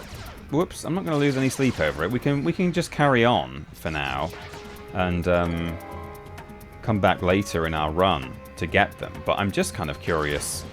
As I say, I've not even seen the pot. I've not even seen the jar where you would get the stone out of if you'd found all the keys. And we've not even found a single key. Like, it's one thing not finding all 5. But there should be a little... We should have, like, bumped into an individual key at some point, right? Let me, like... I'm just going to skirt right round the edge of the island, because I've kind of been inland, if you like. I've been up there when I've been wandering around. I'm just going to see if I can find... I thought there was a runestone pot here, at least. And therefore, there should be some keys. Keys. But perhaps I'm wrong. Maybe we need to, maybe one way we could get... Oops. Could get a single key. And it would not account for the other 4. But maybe one way is that there are some shoulder ray guns, aren't there? Like in that yellow pot up there. And it might be that we can at least kill these guys who are throwing fireballs at me and running at me with their claw hands. I feel like maybe if I killed one or both of those, that might be something that warrants a key, because I'm pretty sure these guys, as I've said, are invincible. But if we used a gun...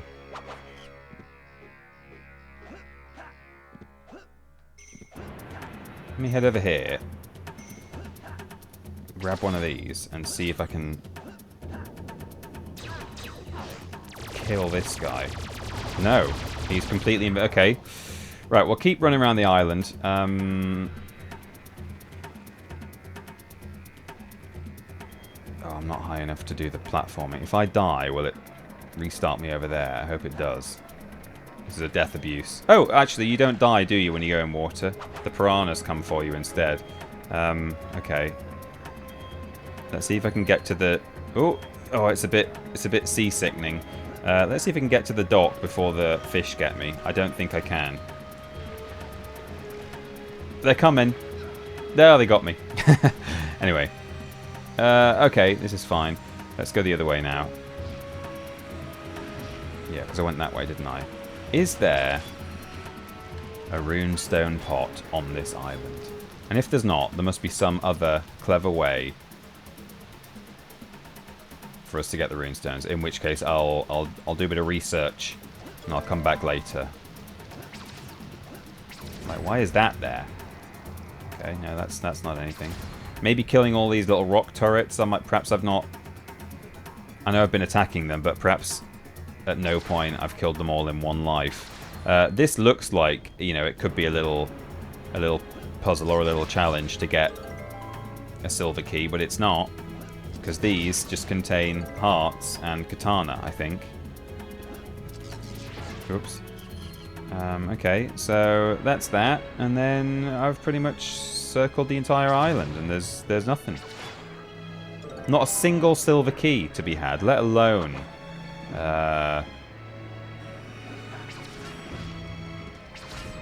runestone jar itself. It must be for coming first place in the boat race, which I didn't do, and did I miss one ring on the glider challenge, possibly?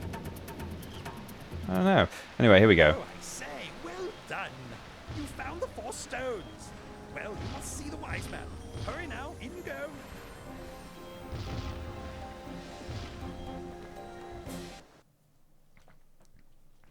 Wise man.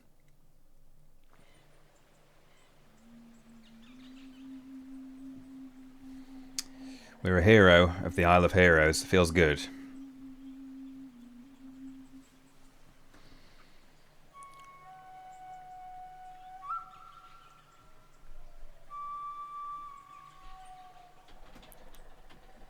Well done, young warrior.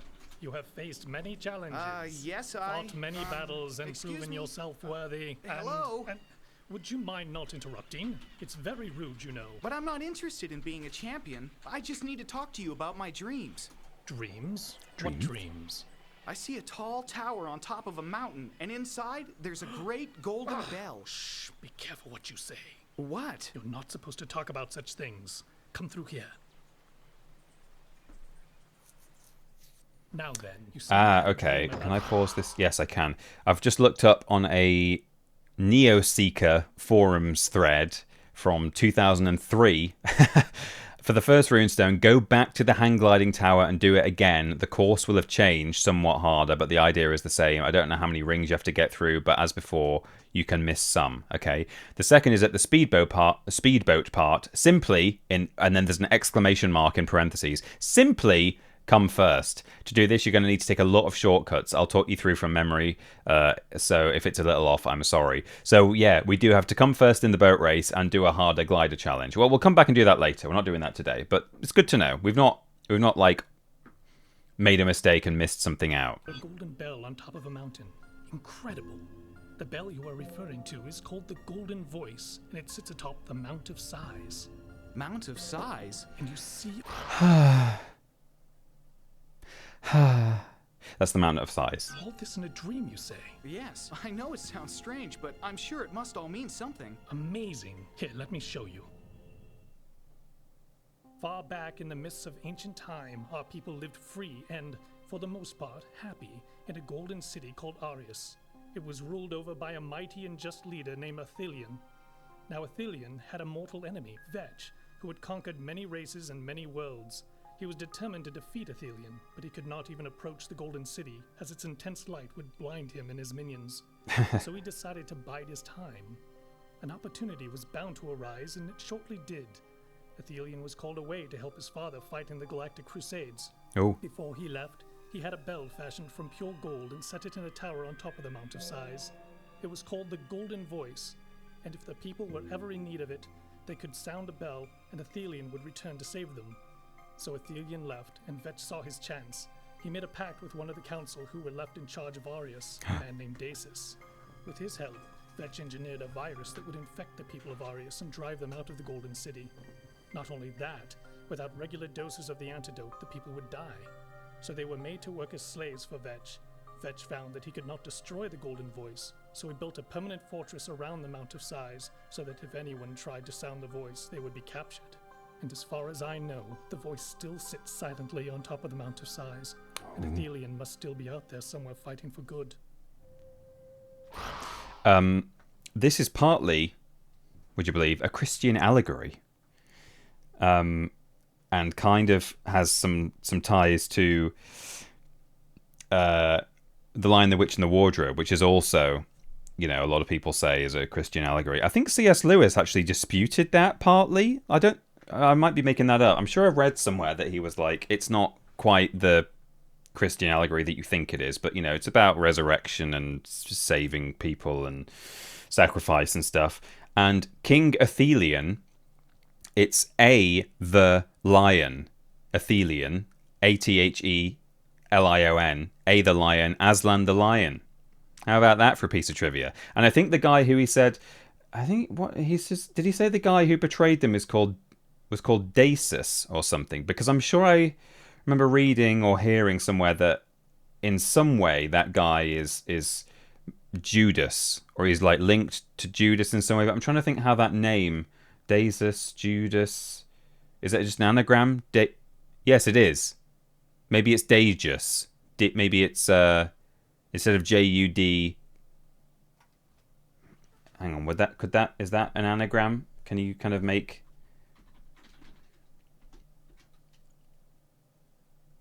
Dajus,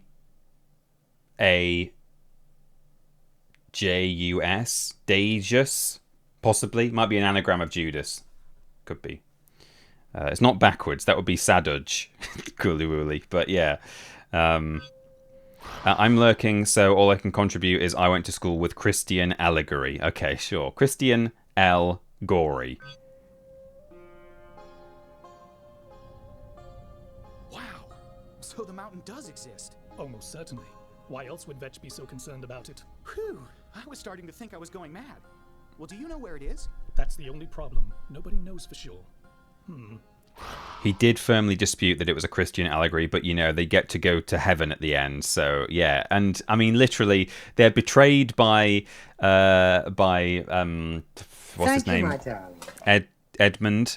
And then Aslan sacrifices himself to save him, and then is reborn, comes back from the dead, and saves the day. So, I mean... If it wasn't an intentional Christian allegory, if it wasn't an intentional Christian allegory, then it may well have been at least in the back of his mind when he was asleep, and then, When we first were enslaved, many of our people gave their lives to escape and take with them the artifacts of our fallen race. The artifacts were all hidden in a maze in the depths of a huge volcano. Maybe there is something in there that will help you find the Mount of Sighs. How would I get there? I had an escape tunnel made in case I ever fell from Vetch's favor. It leads to a small aircraft that you can use to fly to the volcano. Oh, this is so very exciting. If you find the golden voice, it could mean that Vetch's grip is weakening, and he may not be as invincible as he believes. Now go quickly before the guards become suspicious, and good luck. Thanks for your plane. I'm not sure any rocks loomed out of the clouds when we did the glider challenge, did they? I thought there were going to be some floating mountains or stuff. Worship the Warrior says, gifted a sub. Thank you, my darling. It's gone to Ben Cooper. That's your 11th gift. Thank you so much indeed. Really kind. Really appreciate it. Thank you very much. The Jesus line transforms himself into a lamb when they get to heaven, and there's some iffy representation of other cultures and religions. Yeah. That doesn't sound like an allegory. That sounds like plagiarism.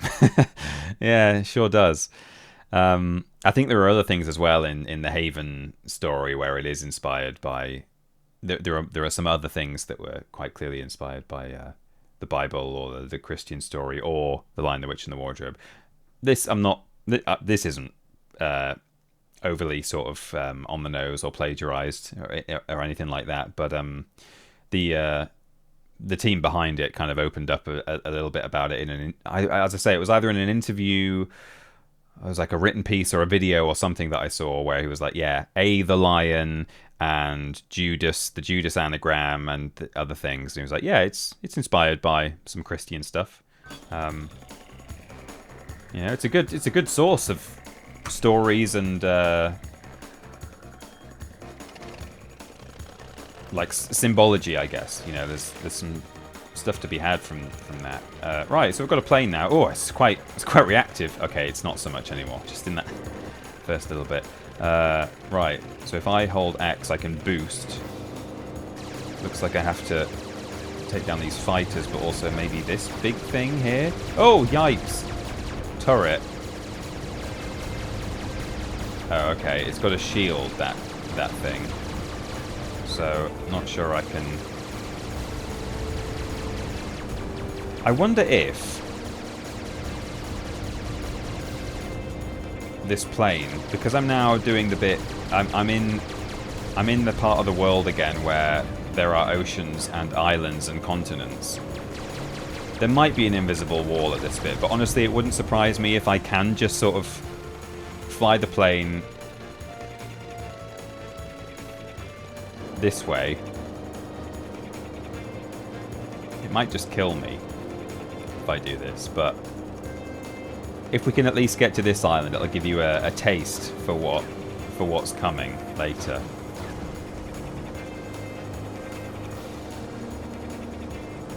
I appear to have limited fuel, look, on my HUD, like on the left.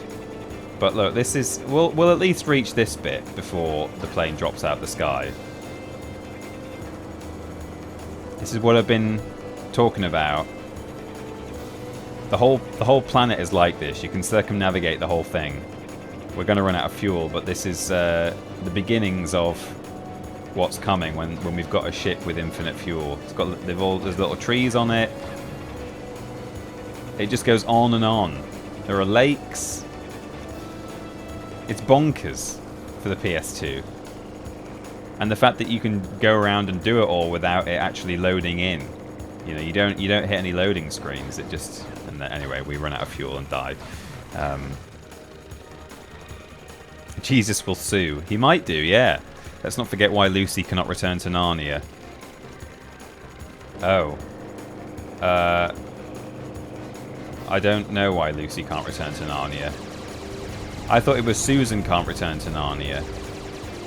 Oh yeah, because didn't she like find a boy? I can't remember. Okay, I think now that I've blown up all the turrets, yeah, we can smash that thing. And then I think that gives us enough kind of power to move to the next yellow marker on the map. Lucy and Edmund are banned at the same time, and I don't think Edmund was wearing lipstick. Wait, what is it? What's this about lipstick? She's too old, so the priests, I mean the lion, don't like her anymore. Is it actually anything to do with lipstick, or is that, I don't know.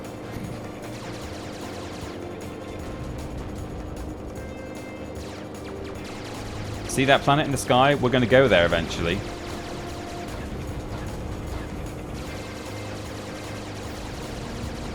So, we were told by the wise man that there might be an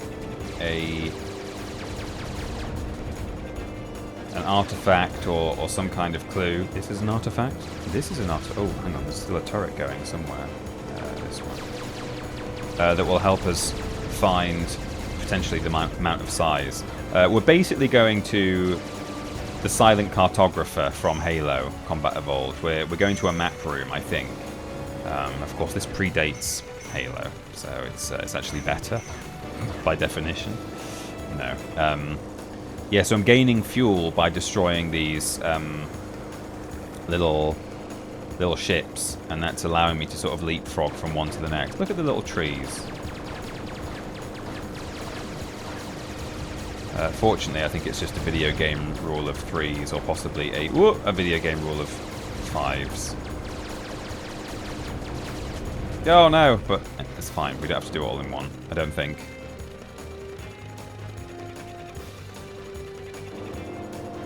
No, we don't. It gives us a little checkpoint every time we destroy one of the ships in the middle, which is good.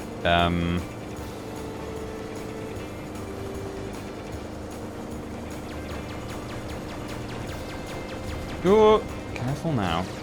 Right, boom, boom, boom. I want you in my room. Oh, it even remembers which ones I've already destroyed. There really isn't a lot of consequence for dying in this game. And you know what? That's fine. I'll take it. I can't believe we're going to have to come first in that boat. I mean, actually, by the last bend, with a bit of cheating, which is clearly intentional cheating, because there's definitely no other way to do it. I think on the last bend we kind of pulled it back a little bit. We still came second, but yeah, if we do the whole course, that'll be why I remember doing it over and over again. It's not that hard to come. I guess you need a podium finish to get the hero stone, so even third place might be okay. But yeah, I must remember repeating it over and over again in order to get the rune stone. But perhaps I wasn't doing quite as well as a child or a teen as I might do on this run, because yeah, the fact that we came pretty close gives me some oh, I can do a barrel roll. Nice.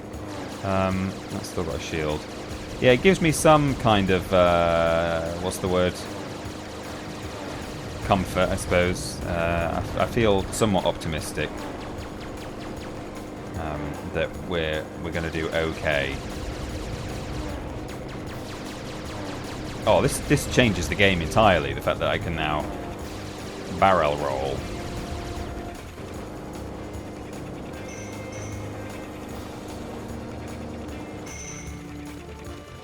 Come on, fuel. Thank you. Okay, it should just be a couple more of these ships. Maybe just one more. I don't know.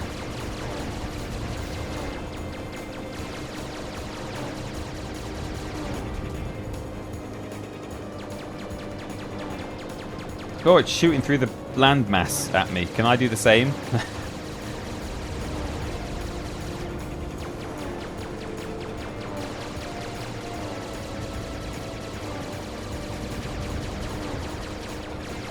Oops. Is that it? No, one more, maybe. Rolled right into that. Yes? Yes. Nice. Okay, I'm hoping this is the last one, this 5th one.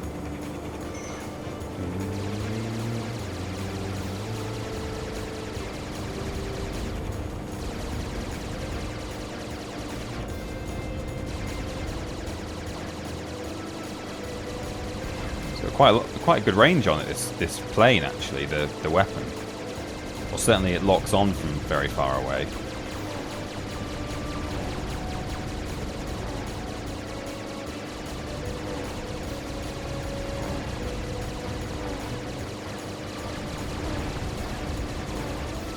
Done?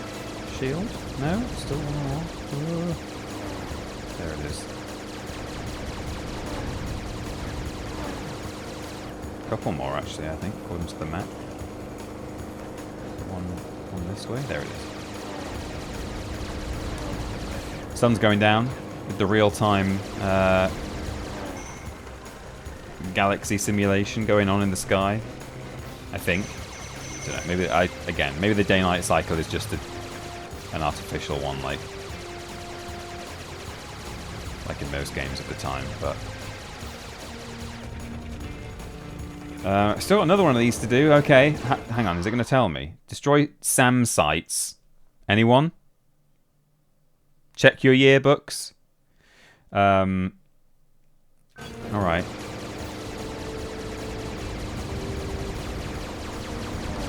Oh, crashed into me. Oh yeah, if I kill some of these ships in the sky, actually they might even drop.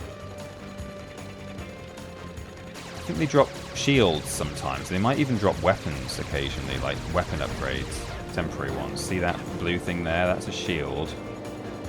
Certainly, when we get a ship later rather than a plane, we can get like rapid fire or double weapon fire. Get various things from destroying these ships, but it might just be a shield while we're in the plane. Let's just have a quick look and see if we can get anything else. That would be interesting. There's nothing.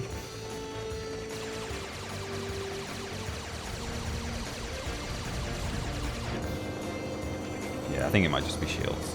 That's fine. Oh, it turned my shield off! You've unlocked turn off shield. Great.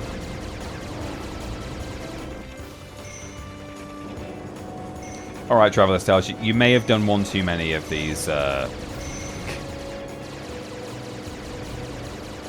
Ooh! Okay, he got me. May have done one too many blimps. You know, a bit bored now. But hopefully we're nearly there. At least it's not also difficult. I mean, I've died multiple times, but, you know, the respawn is very forgiving.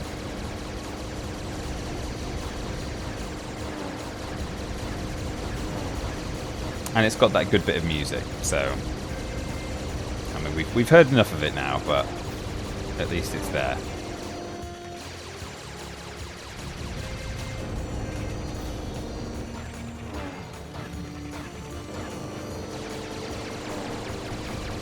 Look at the sort of striation on that hill. What's that about? It's just a bit of geology there that they've put in. Nice line going across. Oops. There's another one. Pew pew pew. Shield. Oh, is the shield down on the blimp? Let's find out.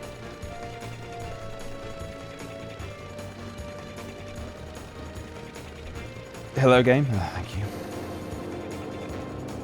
Yeah, shield is down.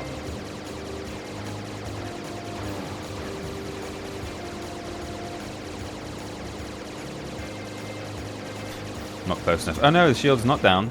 There's a turret.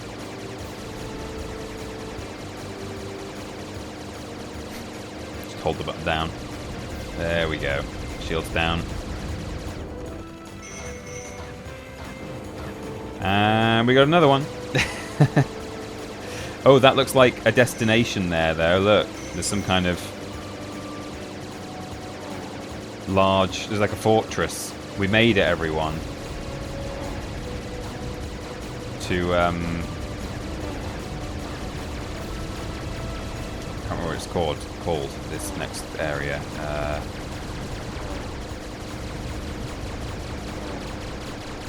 But it's a volcano. It's called something like... Oh, here we go. Oh, we just had to get there. We didn't even have to kill the last thing. Crash. Oh, whoa, the flips. Okay. Second fleet of blimps incoming. Do a barrel roll. Okay, we made it. This is Fire Ash Chasm. Fire Ash. This is a good bit of music as well, actually. I do like Fire Ash. Do we have a runestone here? Oh, we've not even got any objectives yet. We have, okay. Look out for silver keys. This is probably a traditional collect keys, find pot situation. It's a bit ominous, the dragon statue. Anyway, down we go. Oh, okay.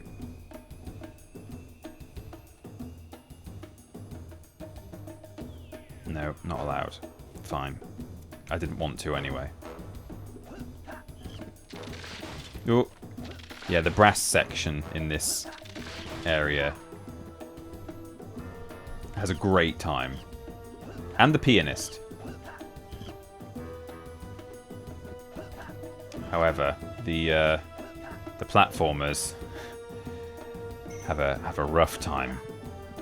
That's me. I'm the platformer in this situation. But it's a little bit sassy. It's a little bit spicy. Whoops. Oh, okay.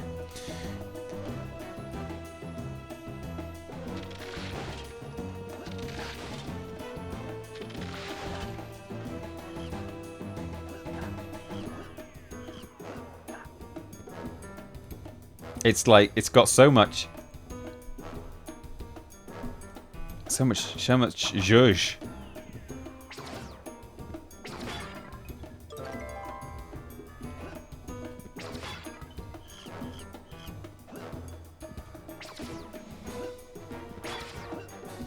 So the keys in the chat, everyone.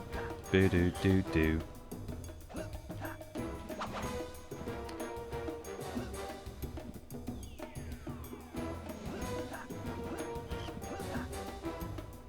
Is that the way forward? Could well be, in which case I need to just double check for keys.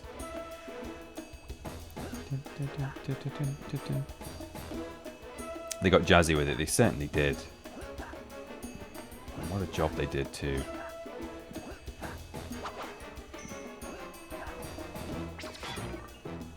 Okay, I think I've checked every other pot. Have I definitely looked in this one? Yeah. Oh, that's going down. I thought it was going up. Damn it. Do I keep the key? Yes, 1. Okay, that's good.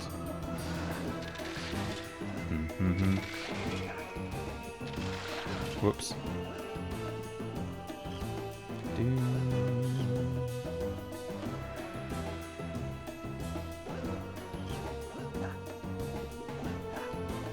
No, camera this way.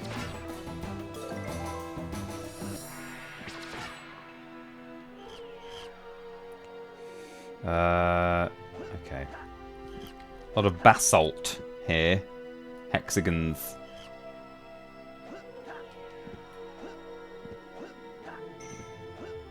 Basalt faulty. Okay, right, we go through here. We watch out for the proximity pots. The proximities or something. Obligatory lava level, right? We've got to have one of those. Okay, heart.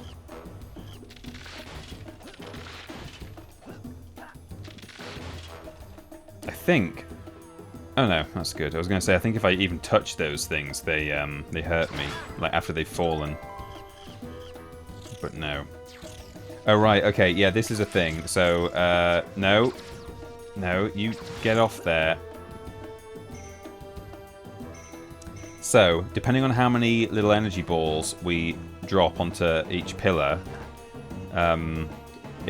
it goes down a different amount of times. So we need to match the symbol on the door, which is like a square with it's like a Q with a hat on. So we need to get each pillar to show the same thing. So that's 1, 2, 3. I think I have it, yeah, just above the floor. And then 1 there. And then a couple here. I need to grab some more.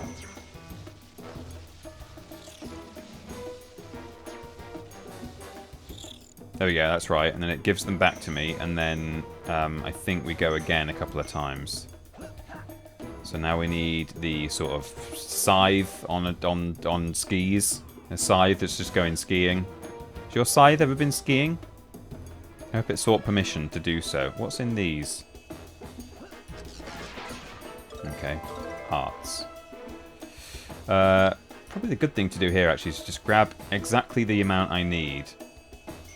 So 1 for this area, because then you don't they just sort of come off your body automatically, based on, like, if you're standing near a thing, then all the energy that you have will bit by bit leave Haven and hit the pole.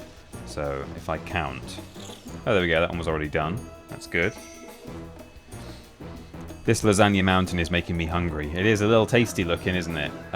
Final one, it's an Oblivion Gate without the dot.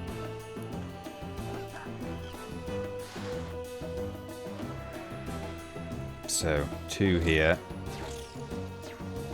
That one's already done, and 1 there. Door open. Nice. No keys in here. Up in the sky or something. Oh, we're going... It's another dragon's jaw. Do you think... Is it possible there might be a dragon here in Fire Ash Mountain? Chasm Dave? Just an idea. Obviously never played this before, so I don't know. Now this is a silver key challenge. I know this one for sure. So what this does is, if I hit that and activate all of these, then these are all orange, and this one here, this slightly offset one, is like a TNT in Crash Bandicoot. It's got a fuse on it. So I'm going to smash that, and then immediately this line is going to have a fuse, and it's going to go boom, boom, boom, boom, boom, boom, boom, boom. And if this pot at the end gets blown up by an orange explosion, I don't get what's inside it. And surprise, it's a silver key. So, no, Haven, don't hit the... Stop hitting the wall. Okay, quick. There we go. Took a hit, but got the key. That's all we need. First try. Pro gamer skills.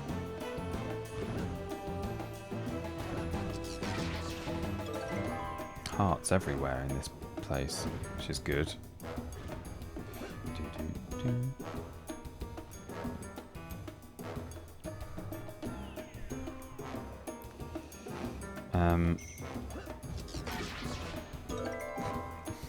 It's probably Margaret Thatcher. The dragon. Could be. Could be old Maggie.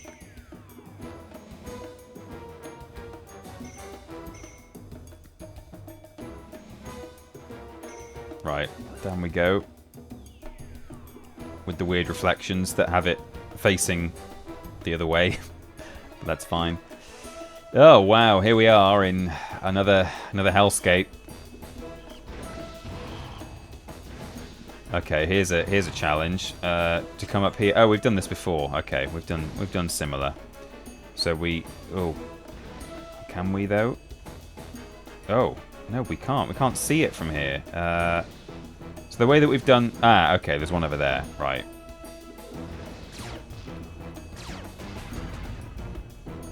So if you shoot these blue pots, they spit out energy.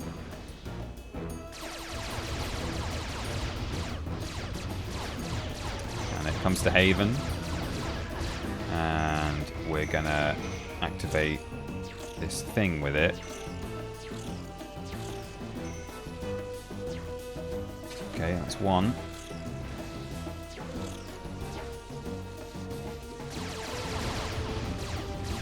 And I think all that's going to do is send me over there, actually, to that pillar to grab that blue feather.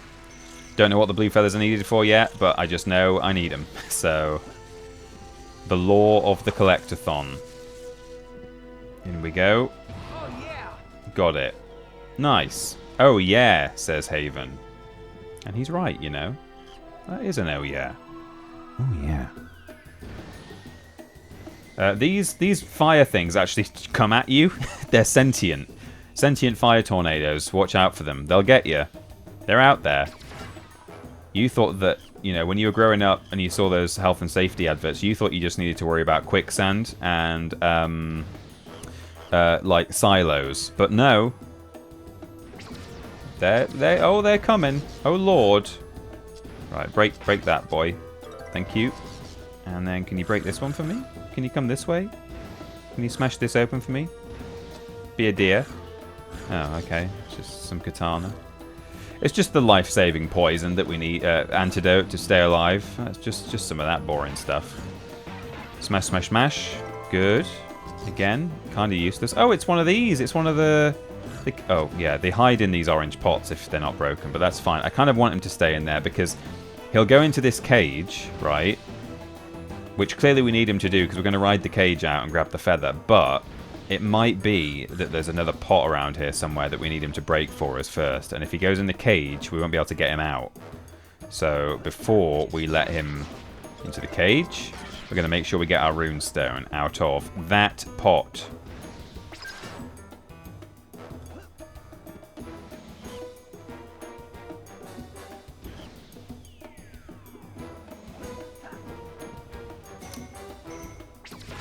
Aha, see, I thought as much.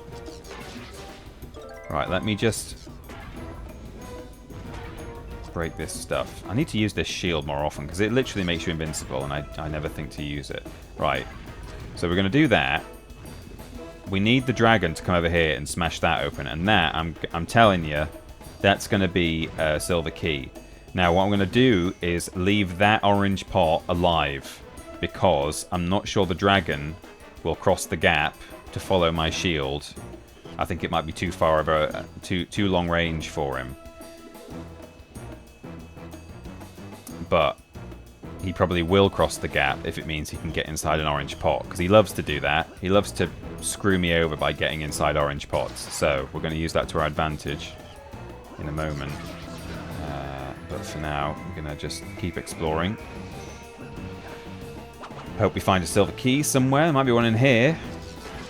No, it's a blue feather.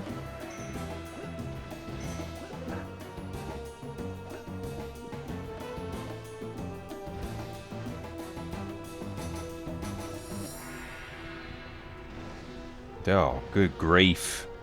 Alright. We'll come back later into this room. Excuse me, pillar. Right.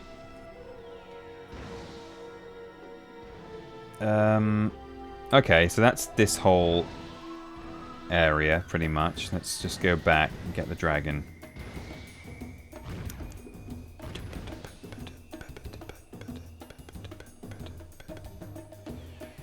Thing is, if I get this dragon over there... If I bring him this way, he's going to get in that pot. So I'm going to have to break that pot, and then he's going to fly over there and get in that pot. Now, I'm curious as to how I... Maybe I don't need to use these pots to get him across, because if I needed the pots to get him across, how am I going to get him back? Because I'll have to destroy this one on his way over. I'm guessing he'll be able to just about make it over, because I need him to be able to come back, because I'm ultimately going to have to stick him in this cage. Don't know, maybe he'll just respawn if I die. But anyway, let's go find him. Where is he? Whoops, okay. Right, there he is. Do not go in the cage. You don't want to go in the cage. You want to come this way and help me break a thing open. You stick with me, son. Didn't actually go in that acid pot on the way past, so that's good. Right, he's gone in there, so I'm going to have to break it. And... what's he doing? Has he gone? Has he... yeah, he's like teleported across. Okay, that's good. So then, smash this. And coax him over. Silver key, I should hope. Yes, it is. And now I have to take him back and hope that he can actually cross the gap without the use of an orange pot. Otherwise, I'm dished. Right, there we go. Friend? Little dragon? Little donkey? Come on! You gotta do it, otherwise we're stuffed. We might not be stuffed. I don't think they would design it such that you can't get him across, but... he's thinking. He's thinking about it.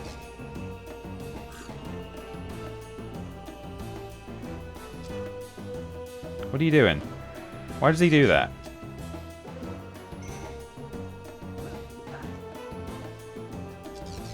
Here I am.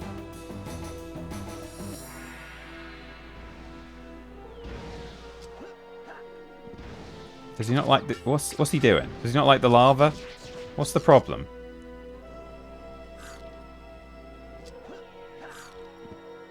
Does he like a body slam? Is he a fan of those? Come on, friend. Okay, let's hope he just okay, well the pots have... I've got the key. He might just be back where... I think every pot might have respawned actually in the whole level, so that's fine. Yeah, so we just go and get him again. Okay, I didn't need to do all that. I was overthinking it, but that's fine. Whatever, we did it.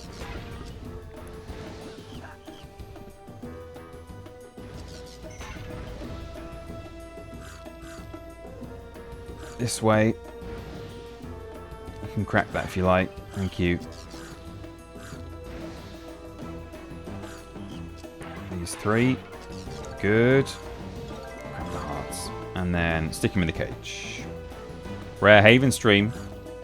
That's right, TR000. Nice to see you. Welcome in. Did you find this because you follow the Haven category, or do you know this community already? Either way, welcome. Good to have you. I'm a big fan of this game, as you may or may not know, depending on whether you've seen us before. Oh, that's a Haven. That's a Haven emote. Big Chim, Haven. Clearly, you're a fan.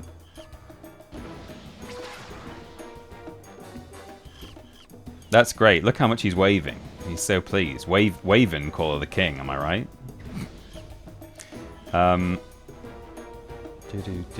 So, pretty much. Yeah, we need to get some more feathers, but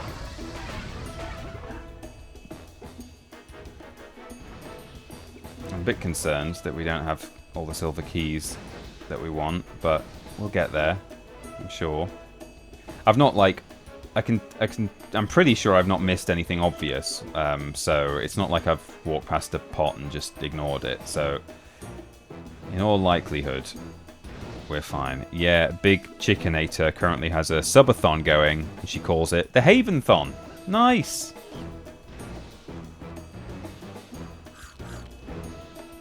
Is she playing Haven right now, or is it just called that from maybe having played it previously?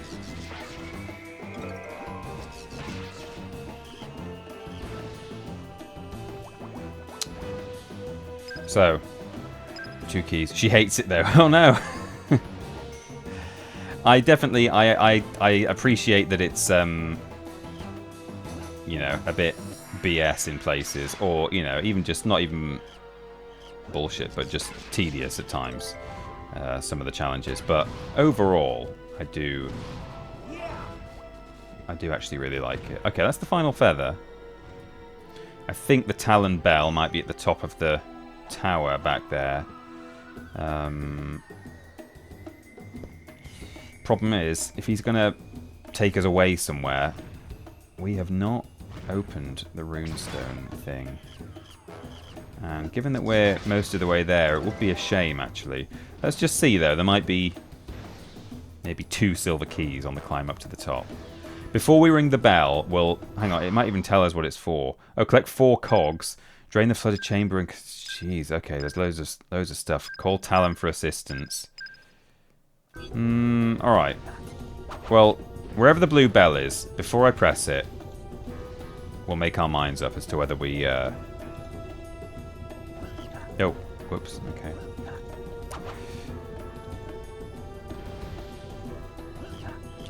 As to whether we progress or whether we backtrack. You know, maybe right at the start in that sort of little cave, I might have left a key. I can't have left 2 keys there, though. There must be at least 1 more as we progress further. Surely. Surely to gosh. Ah, okay, yeah, so there's a different challenge down each of these pathways, so that bodes well, because there must be a silver key or 2 or 3. There's the Talon...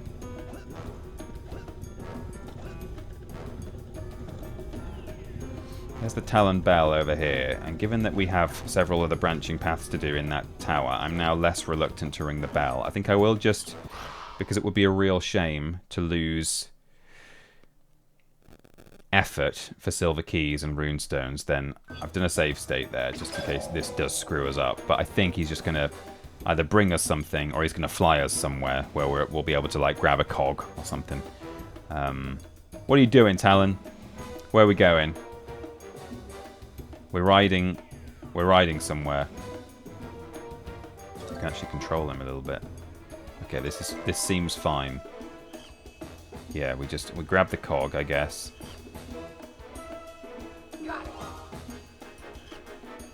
And then he's probably just going to drop us off again. So that is fine.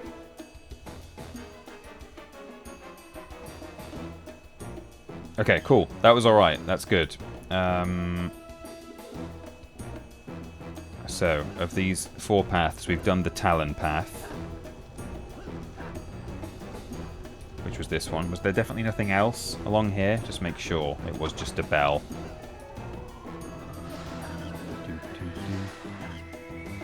Okay, yeah. That's fine. Evening, old dude brothers.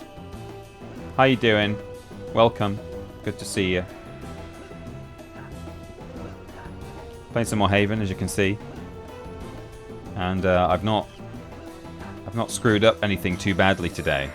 It's been a much more successful... Ooh! Oh, he says!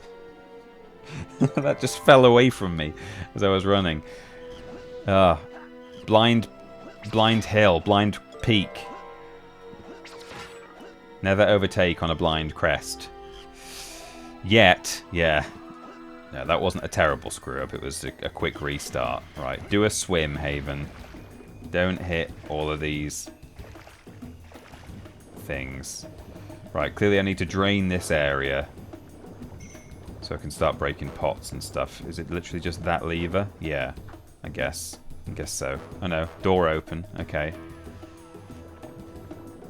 Spikes down there. We've got a gun dispenser. More pots. Okay, let's... Is it down? Down? Ooh! No, that's just spikes. Okay. Let's climb out.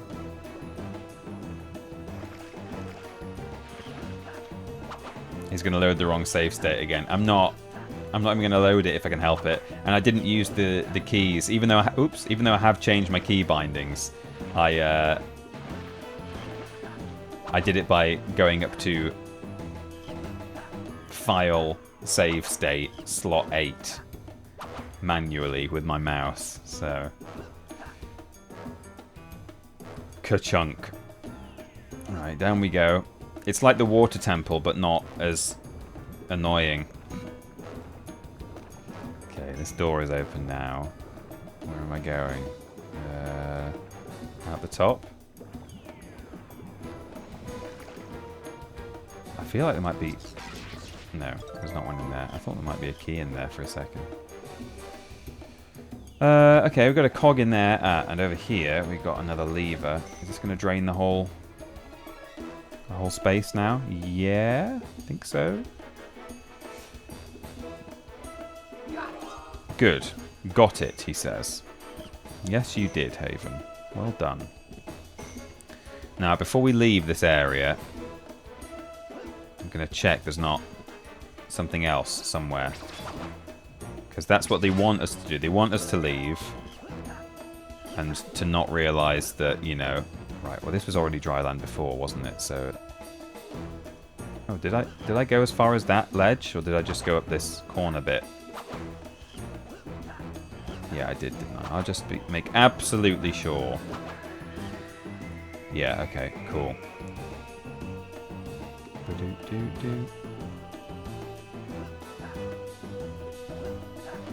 Right, so there's a... Huh. Why do I need that? Because that's a one chance one as well, so I don't want to miss my... Oh, is it just to blow up these on the way out? I suppose so. Is that all it's for? Yeah, I guess it is. Alright, well, let's grab the weapon. It's so good, the ricochet. I do like it. Rick O'Shea? Anyone? Was he at your school? Who went to school with Richard O'Shea? See, that's actually a real name. That one works.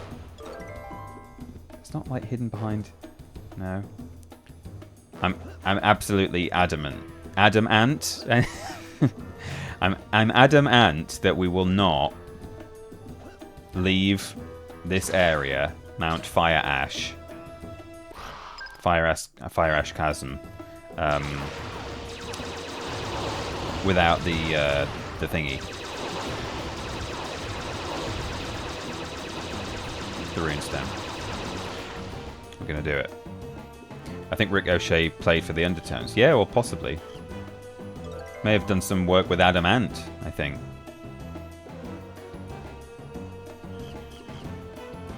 I had no one Irish in my school, I'm afraid.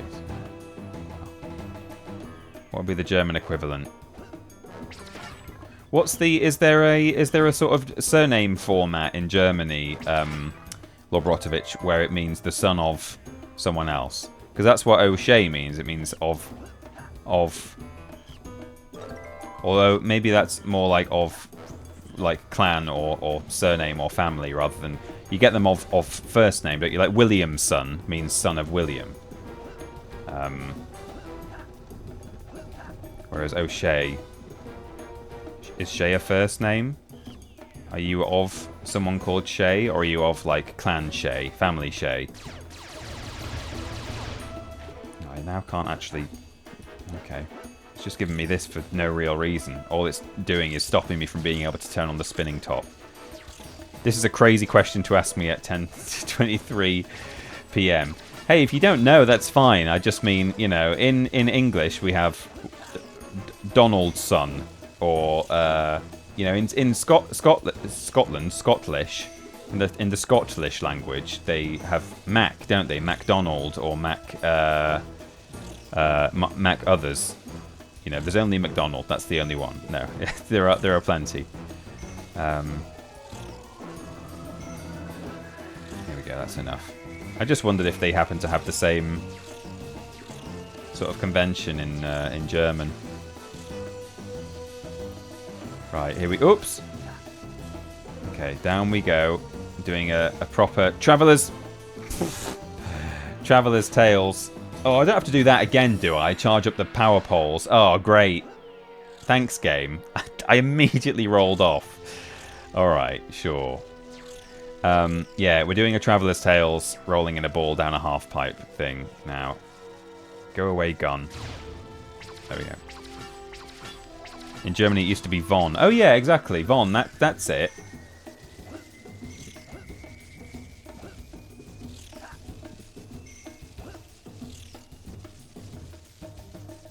I mean, we would say Von. I guess they would say Fon.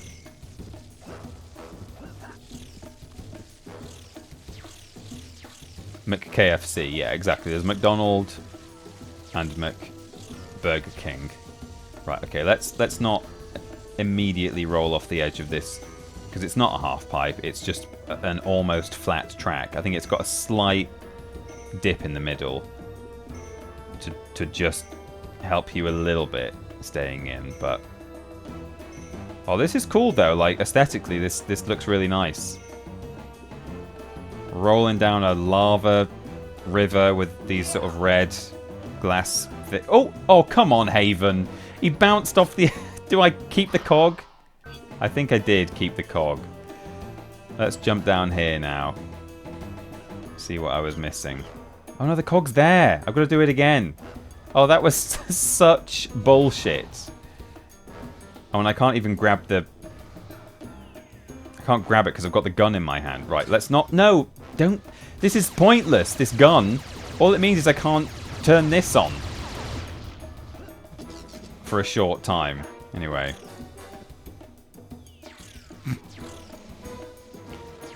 Got to all the way to the end of the track, and he hit the backboard and bounced back into the lava.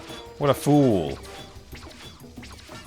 One is more like royalty, though. I think, like at least someone more important. Okay, like a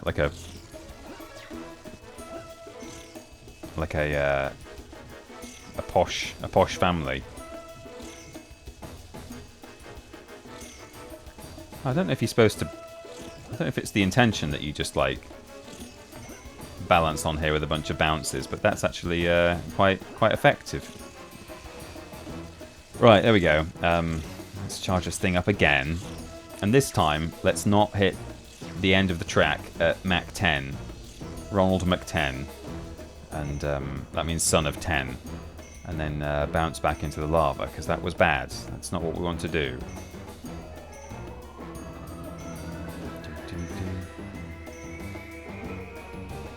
Slow down, Haven. It's not a race. You're literally on a... The floor is lava.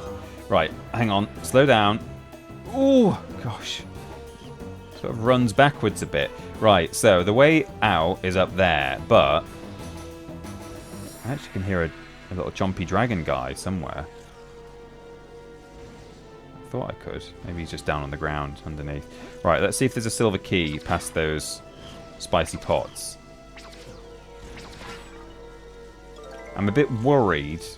My instinct is to just destroy them so I can get past them, but is the pot just barely in the vicinity of the orange ones? Will it actually be destroyed if I do the wrong thing? So I'm going to save again. Just because I don't want to lose that. No, it looks like it's safe. Yeah, okay, there we go. Might not even be a key in here, but it looks like, yeah, the kind of place you would put a key. A key, which is Spanish for a key. Right, up we go. Haven, you have to, if you're gonna act like that's the way out, you have to grab the edge.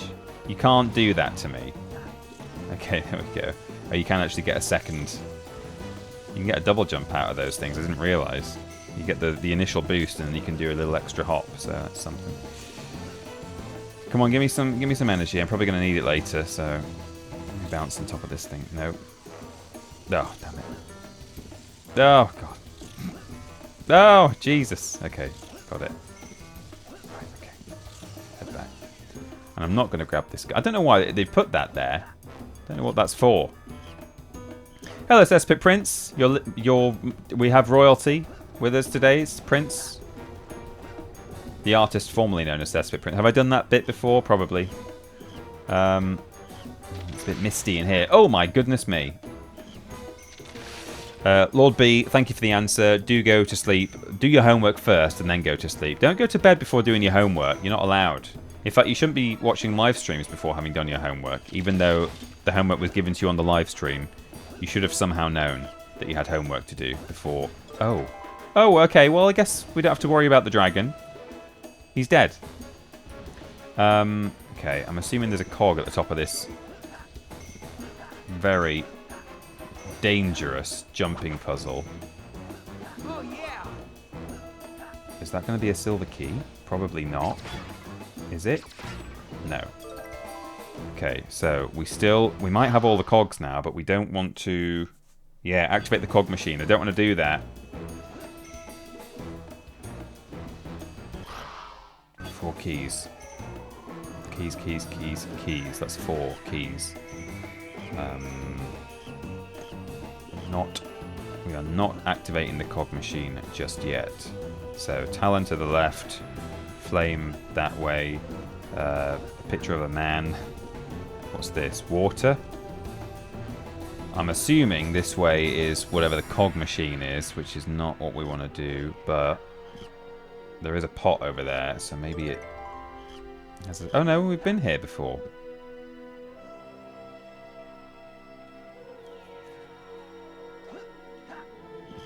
Oh, the cog machine is down on the ground, actually. I remember where it is. So, have we done everything? We've done... That's the rolly ball thing. Rolly mo. Maybe this is some... Maybe this gun. What is this gun for?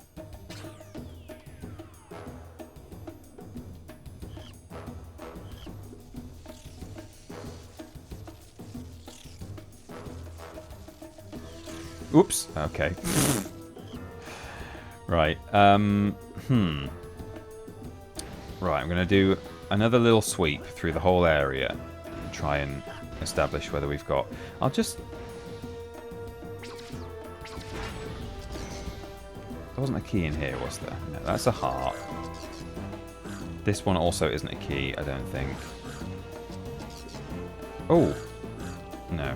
I thought I saw something, but I didn't. Break these open. I'm sure it saves every time you get a key. So I'm sure the one that I led this dragon to before I did get, but I just want to be certain. Possibly because I died very close to it. Like maybe you have to sort of reach physically some kind of respawn point. Like a checkpoint sort of thing.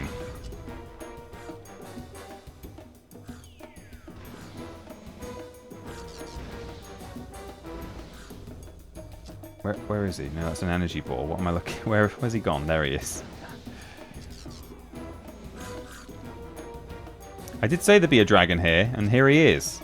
He's a tiny one, but still a very special dragon to me. Not the most special dragon to me, though. That would be a purple one. Who can fly now? He flies now. Okay. Come on.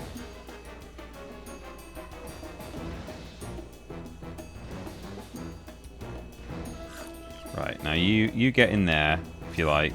You don't have to get in that one, but if I then smash that, then you're going to go over there, right? Over you go. You're there. Good. No! God's sake. Gotta do it all again. He's back here now. Jesus. Sorry, I shouldn't blaspheme in a Christian allegory, should I? Okay, come on, little baby dragon.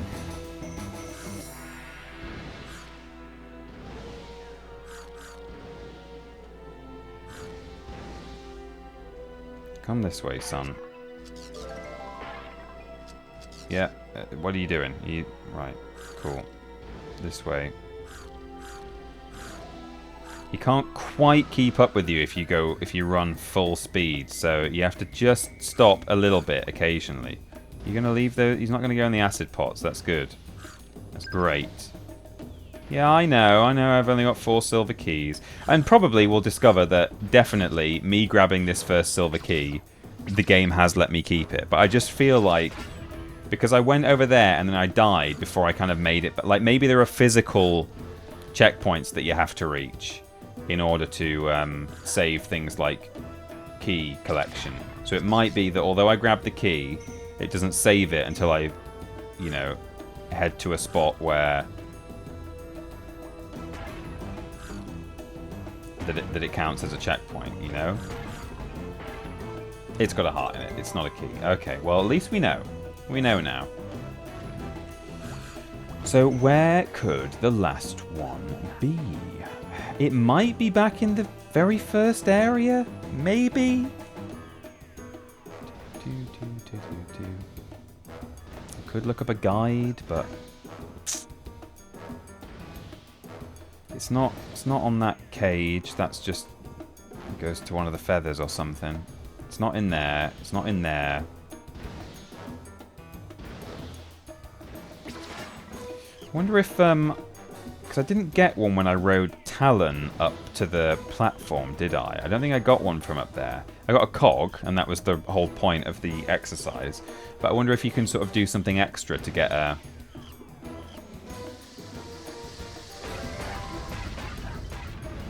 get a silver key out of it.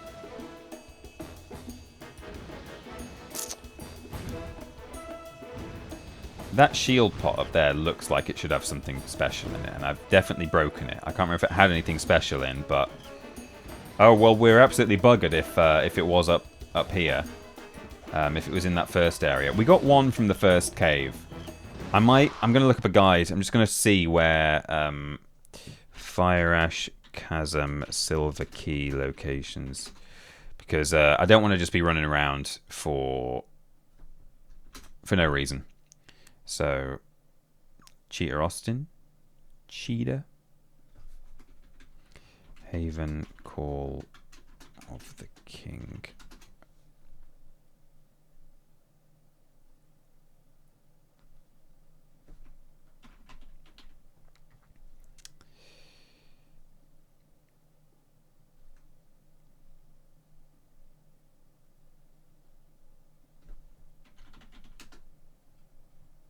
First one, you'll enter a room with lava, crystals, and hexagonal platforms. Some of the platforms dip into the lava.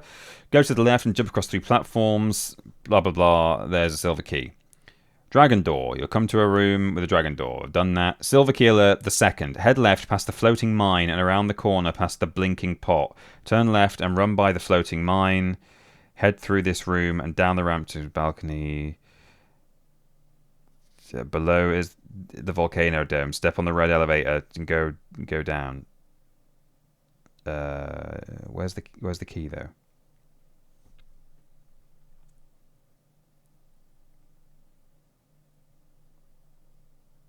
Turn left and run by the floating mine. Head through the...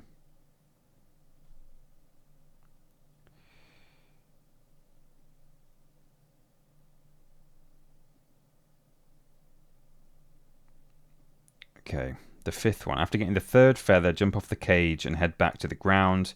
Head past the bridge. Da-da-da-dee-da. Jump across the lava, then run to the energy pot. Jump inside and launch Haven to get a feather. It's not saying where these keys are. Oh, hang on. Point Haven over the chasm. No, after picking up the 4th feather, jumps to... This isn't that clear.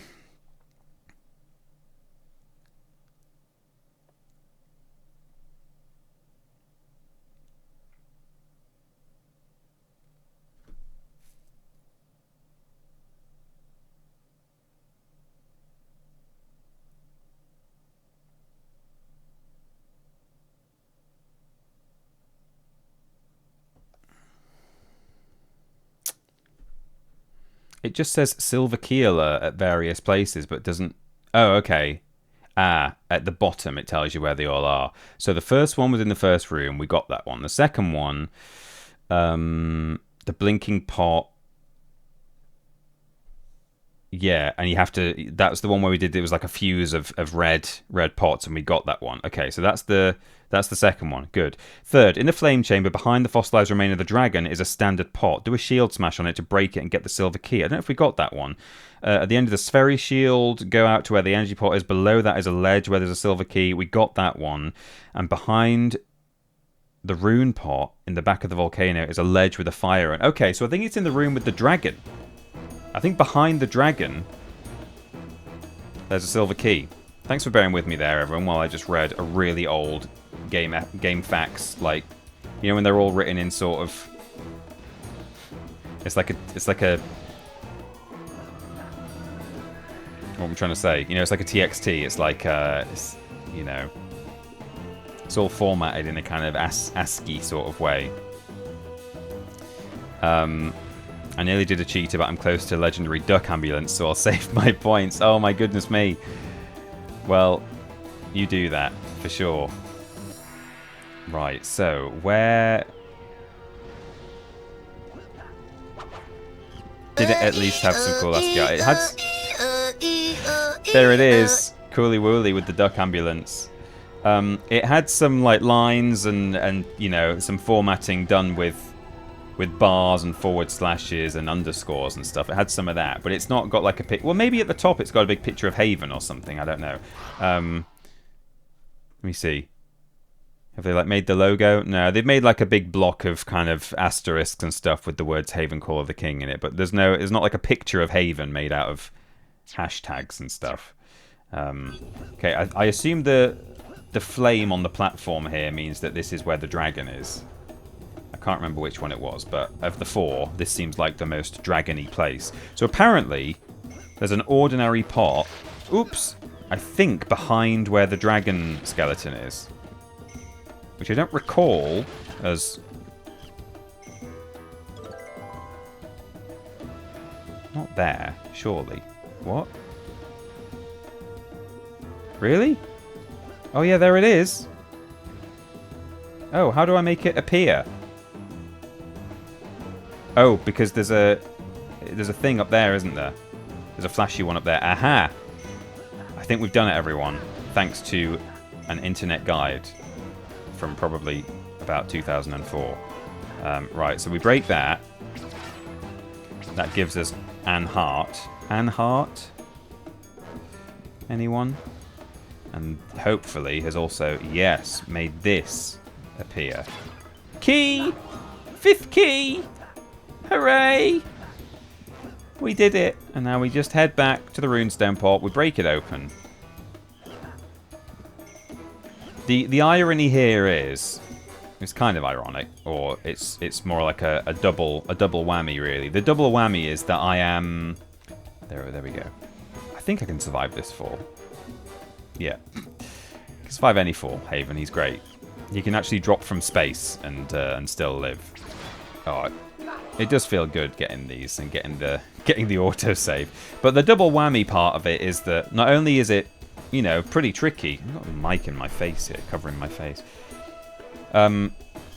Finding these keys and getting the runestones, but then the whole reason we're doing it is to, as I say, unlock a special bit of content in the end game, and that stuff is really hard to complete, and you don't really get any reward for it. You get a tiny, silly reward, not silly in a kind of amusing way, like a, you know, Silent Hill dog ending. I mean, you get a reward that's silly for the fact that you put in loads of work and you really don't get anything out of it. So we've got the cogs. Oh, actually, no, the machine is down on the ground, isn't it? Sorry, we've climbed up here for no reason. It is. There's like a big bit of. Can I like slide down this thing? Whoa! Weird. Yeah, there's a kind of like piston-looking thing. Where is it? It's up against the wall somewhere. Is that a floppy disk icon as an autosave? No, it's a PlayStation memory card with a tick on it.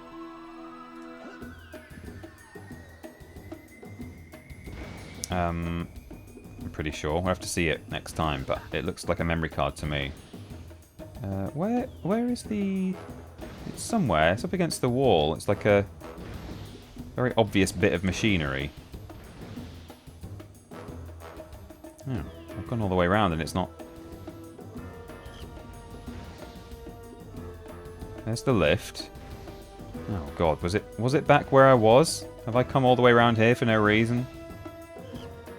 Yeah, it's not there. I've seen it. It's like up against the wall somewhere, like a huge wodge of machine. Must be back round the other side.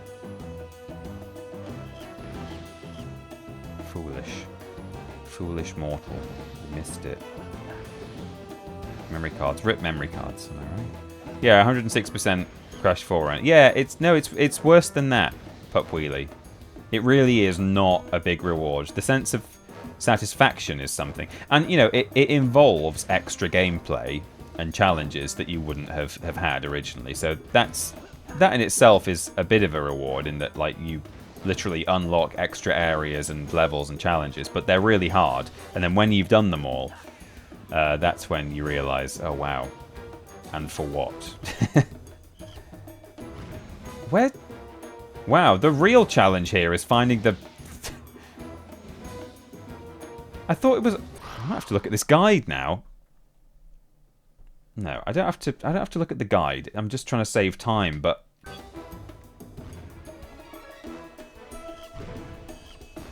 There was a big, like, square...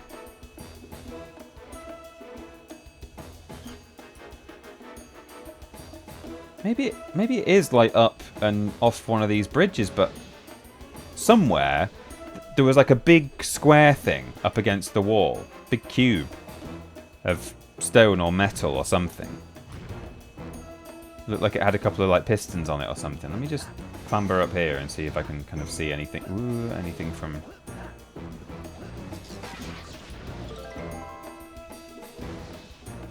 Maybe it's inside at the base of the tower, but I don't think it was.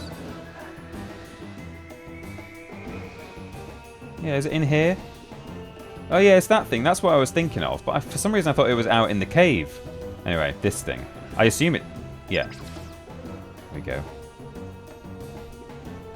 As people have started Crash 4, I have now been tempted to go for the 106%. I'm already regretting my choice. Loser Quest show, don't do it. You really will be the biggest loser of them all. You will win the loser quest if you choose to... Ooh.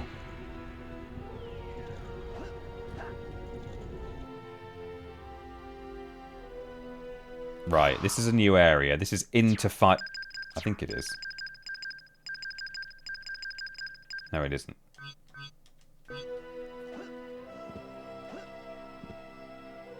Oh, this is the map room. We found it. You know, we were looking for the map room, the silent cartographer, to find out where the Mount of Sighs is. This is it.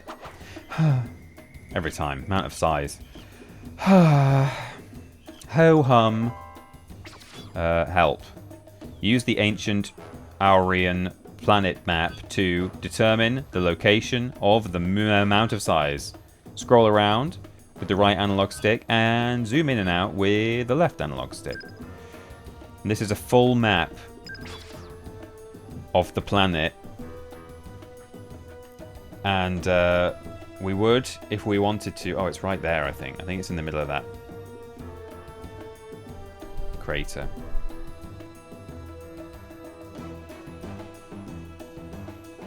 It's in the middle of a crater. It might not be this one. The game will tell me as I get closer if I'm in the wrong place. That might actually be the castle that we were at. Is that?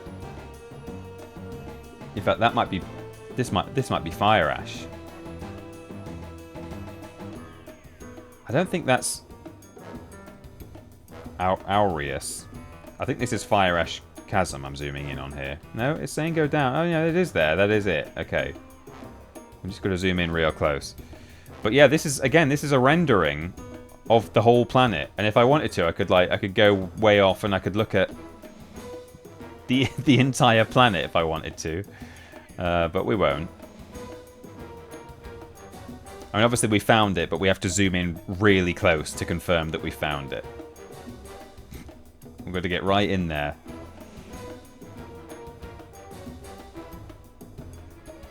Do you think we found it yet? There we go, we found it. We've got a bearing. Hello, YV1. Welcome. Nice to see you. We've just found a map to our destination here in Haven Call of the King. The Golden Voice. A special bell called the Golden Voice.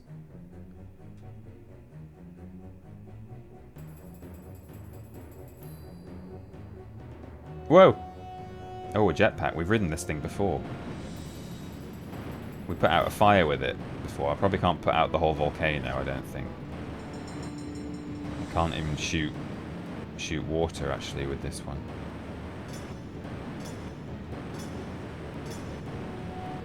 Hashtag better jetpack than Crash Bandicoot. Oh, yeah. I said it. And what are you going to do about it? Stop watching my stream?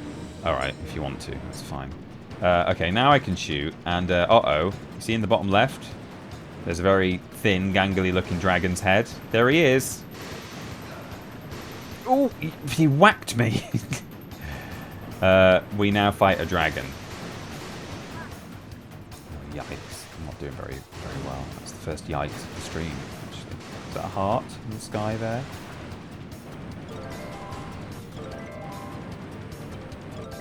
Oh, I didn't need all those, actually. Oh, I've just taken another one.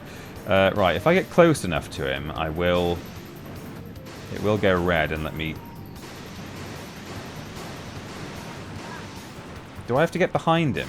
I don't seem to be able to hit him from the front. It's not locking on. I'm sure it goes red if it's... If I target him properly. Oh, he's diving. Oh, I think I have to dodge him and then he sort of goes... Rah! He like sort of comes out. Yeah, there we go. And then I can shoot him. Okay, there we go. We got a hit in. So now we have to dodge, stay alive, and wait till he sort of dives into the lava or something. Whoa, camera, it's alright. Stay calm. Just let the guy shoot at us. And then I think he'll... Yeah, he's dived. We've got to find him again when he comes out. Here we go. Got him. Okay, we worked it out. We've got a strategy now. Hey, I tweeted about it. I've been talking about it on social media, so you'll already know my thoughts if you follow me on that Peter Austin, either Blue Sky or Twitter. But stop doing that. You can't hurt him until he comes out the lava. But how about that cancellation of Doctor Who? I mean, it's not been cancelled as such, but they're not doing a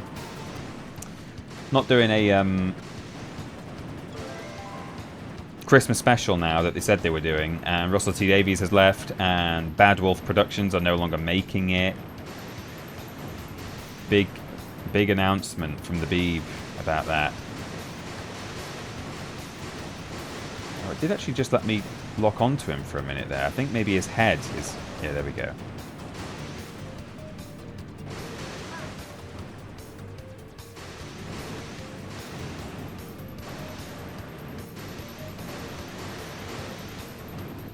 Where's he coming out?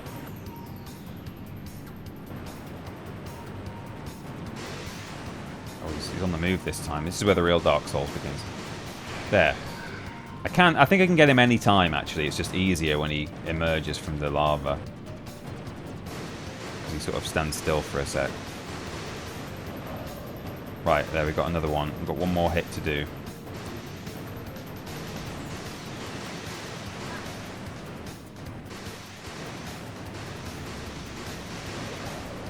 Got him.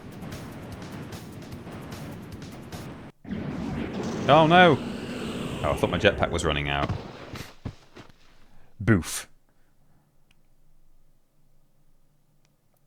Oh no. A soldier. Gunpoint. Oh damn, he got me. I was going to ask you about this. I think it eventually will be a better way forward for the show without RTD and crew. The show needs a fresh start. I totally agree, Ed. Up until now, when people have been sort of calling for a reboot, at various times over the years, I've kind of been like, I don't think we need a reboot. I think we just need, some fresh meat and stuff. Honestly, at this point, I would, for the first time ever, I would not mind that much if they just wiped the slate entirely clean. And as long as it came back and was still ultimately at its core Doctor Who and had a lot of the same, like, really, the main important ingredients, like, I think it would still have to be a blue phone box, and it would still have to be, you'd have to call him a Time Lord and probably say that he's from Gallifrey, and, you would have to have Daleks in it ultimately. Stuff like that. Like, the really core stuff should obviously come back. But I honestly wouldn't mind if they literally completely reset the entire continuity and said, right, here's a whole new Doctor Who, here's the first Doctor. I'm not saying they should do that, but for the first time ever, because it's become such a mess, I would take it. I would go for it and hope that it was the refresh that we needed. So here we are. We've been taken prisoner by a soldier. We have found the Mount of Sighs, but we can't get there yet. And actually, look, our stuff has been taken. So, we're trapped in a cell here. In fact, what I'll do is I'm going to do a save state because this is where we'll probably start the next stream. So let's save it here so that we get the context of this cutscene. Because here's how it begins. As someone who was a fan during the original run, the show can survive a break. Yeah, I mean, also, if that happens, the most secure jail cell ever. This is another banger of a track.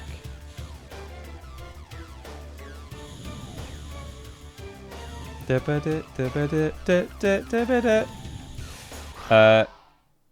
mean, it's 5 to 10, so we should probably sort of call it here rather than get invested in this stuff. But locate and recover your mag ball. I beg your pardon. Bring my mag ball into this. Yeah, I wouldn't mind if they didn't do. I've wheeled over my cable there. If they didn't do a huge reset, but yeah, I think my first reaction to the news was, I mean, my instant gut reaction was like disappointment and like, oh god, you know, they've cancelled the thing and the show is clearly, by some metric at least, in trouble. I mean, it might not be in trouble if they just, you know, it's out to tender, they'll get a new producer, they'll get a new production company, new writer, probably a new doctor. That's no bad thing. But, you know, it's never a good sign when it's like, yeah, we've cancelled this thing we were talking about and these people have left. So at first I was like, oh no. But that was like my knee-jerk reaction. And then when I had more than about 5 seconds to think about it, my follow-up reaction was just like, alright, sure, yeah, of course. And I've seen so much of that from other people. Like, historically, when the show has had issues, or like a rubbish episode has gone out, or, you know, things like that have happened, I've seen a lot of, you know, nerdy anger and disappointment, and often to an extent that you don't like to see on the internet because people take it way too far. But anyway, I've seen anger and disappointment. But what I've seen a lot in the wake of this news is just like, maybe not apathy, but so many people I've just seen retweet the news or whatever and just put like, cool, or like, you know, yeah, of course. And I think for the first time in a long time, there has been some bad news about Doctor Who that has not left me like, oh, why are they ruining this show and why are they making these bad decisions? And instead it's left me like, yeah, you know what, actually, have a bloody break and come back and please just do it well, because it's not really been that good for about 8 years. I feel like since kind of mid-Capaldi, it's not been very good. And certainly from Jodie Whittaker onwards, it's been more bad than good. There have been good moments in every series from going right back to the start of New Who. It started consistently good, hardly any duds in the first few series, and then, you know, there were a few like dodgy ones that came in, and over time it just feels like rotten. It does feel like fruit that's been left in the bowl for way too long. So those are some thoughts of mine just to end the stream. Tom Baker forever. David Tennant is pretty cool too. I know I was saying to someone on social media the other day, or today actually, I think, that I had to not necessarily convince my friends, but they were probably going to watch it anyway when New Who was first being advertised, because, you know, everyone and their mums sat down to watch that, even if they had no interest in Doctor Who or sci-fi or whatever. But I sort of doubled down on like, yeah, have you seen that thing called Doctor Who advertised? You need to watch that, because I'd seen some Pertwee as a kid. We had Genesis of the Daleks, Tom Baker recorded on VHS off the TV. Terrifying. Used to watch that when I was about 6 or 7, and it was scary and wonderful, and I loved it, and I was terrified by it, and it was brilliant. Literally actual, I know it's sort of the cliche about Doctor Who, but it was actual hide behind the sofa stuff. In my grandma's living room, the sofa was not backed against the wall. It was because it was quite a big, it was a weird shape, so it was kind of, there was a gangway behind the sofa, and me and my siblings did used to get behind the sofa and watch it like that. I know it is the Doctor Who cliche, but we did really do it. So Matt Smith, got some love for Matt Smith there. I really like Matt Smith's series. I know some people dropped off at that point. For some people it was their entry point. I've seen a lot of people say that that's where they started. I thought it was a really good, it was a change of pace when Moffat came in, but he did some really good stuff. I mean, Stephen Moffat did some really good episodes in Russell T Davies' first era. But yeah, when he became showrunner and Matt Smith was the Doctor, I really liked the kind of the fairy tale theme that ran through Matt Smith's whole run, particularly while Amy Pond was his companion. Like, it was very much meant to be this sort of fairy tale story. I know he kind of held on to that even when he was with Clara, but you dropped off on Capaldi. Yeah, I've never stopped watching it, but that was around the time it started to turn for me. I thought his first series with Clara was good, but when Bill Potts came in, it kind of lost me a little bit. I didn't really like her as a companion, and I think the writing started to take itself a bit too, I don't know if it took itself too seriously there, because there were always very serious moments, but I don't know. It got to the point where it was like, here's a kind of difficult, abstract sci-fi concept, which, and I'm not complaining that I didn't understand such things, because, you know, I've read and watched and played a lot of sci-fi, and so, you know, it takes more than a time paradox to confuse me. So it's not that I found it confusing, but I found it maybe a little bit like, did it, like, don't know, like loved itself a little bit, or like thought, hey, we're gonna do some really like wild stuff here, and you're either gonna not get it at all if you are like someone's grandma trying to watch Doctor Who, or you are gonna get it, but it's gonna like sort of take a bit of the fun and whimsy out of it and make it's kind of a bit too serious. I don't know, but there we go. That's how I feel about it all, and I'm glad it's having a rest, and hopefully it'll come back fresh, either as a complete reboot.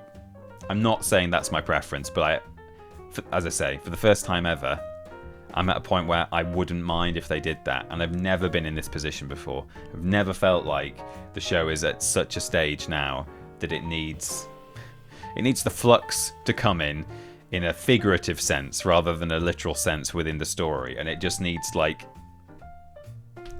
be cut back, pruned back to like just a little stalk coming out of the ground that is like a man or woman with a blue box and a friend, and there are also these little like pepper pot robots with aliens in. That's all they need, and then move forward from there. Start from baby Doctor number 1. Yeah, they could do. It needs a regeneration. That's right. Anyway, I could talk all night about that. It's the end of the stream, but let's see if usually this time of day, quite often there aren't friends of the channel streaming, but there might be. Apparently Ash Millman is streaming. I don't know for how much longer. Quite often I raid people at this time of day and they then stop streaming. But let's give Ash a raid. Ash is, if you don't know, joined What Culture pretty much just after Ben and I left. And so although we've never worked directly together, we have had our industry crossover moments and, you know, social media interactions and mutual friends and all that kind of thing. So if you want to go and join Ash. Just chatting. Kickstarter launch for new horror audio drama. Beck's End. Horror games and yapping. It looks like there's some other people there as well. So there you go. Go and enjoy that if you like. I'll use the bucket. And I'll use the bucket. Thank you very much, Cooley Wooly. I will see you later. Monday, back streaming some more Crash 4. And yeah, in the meantime, have a lovely weekend. And thanks for being here. Cool. Bye, everyone.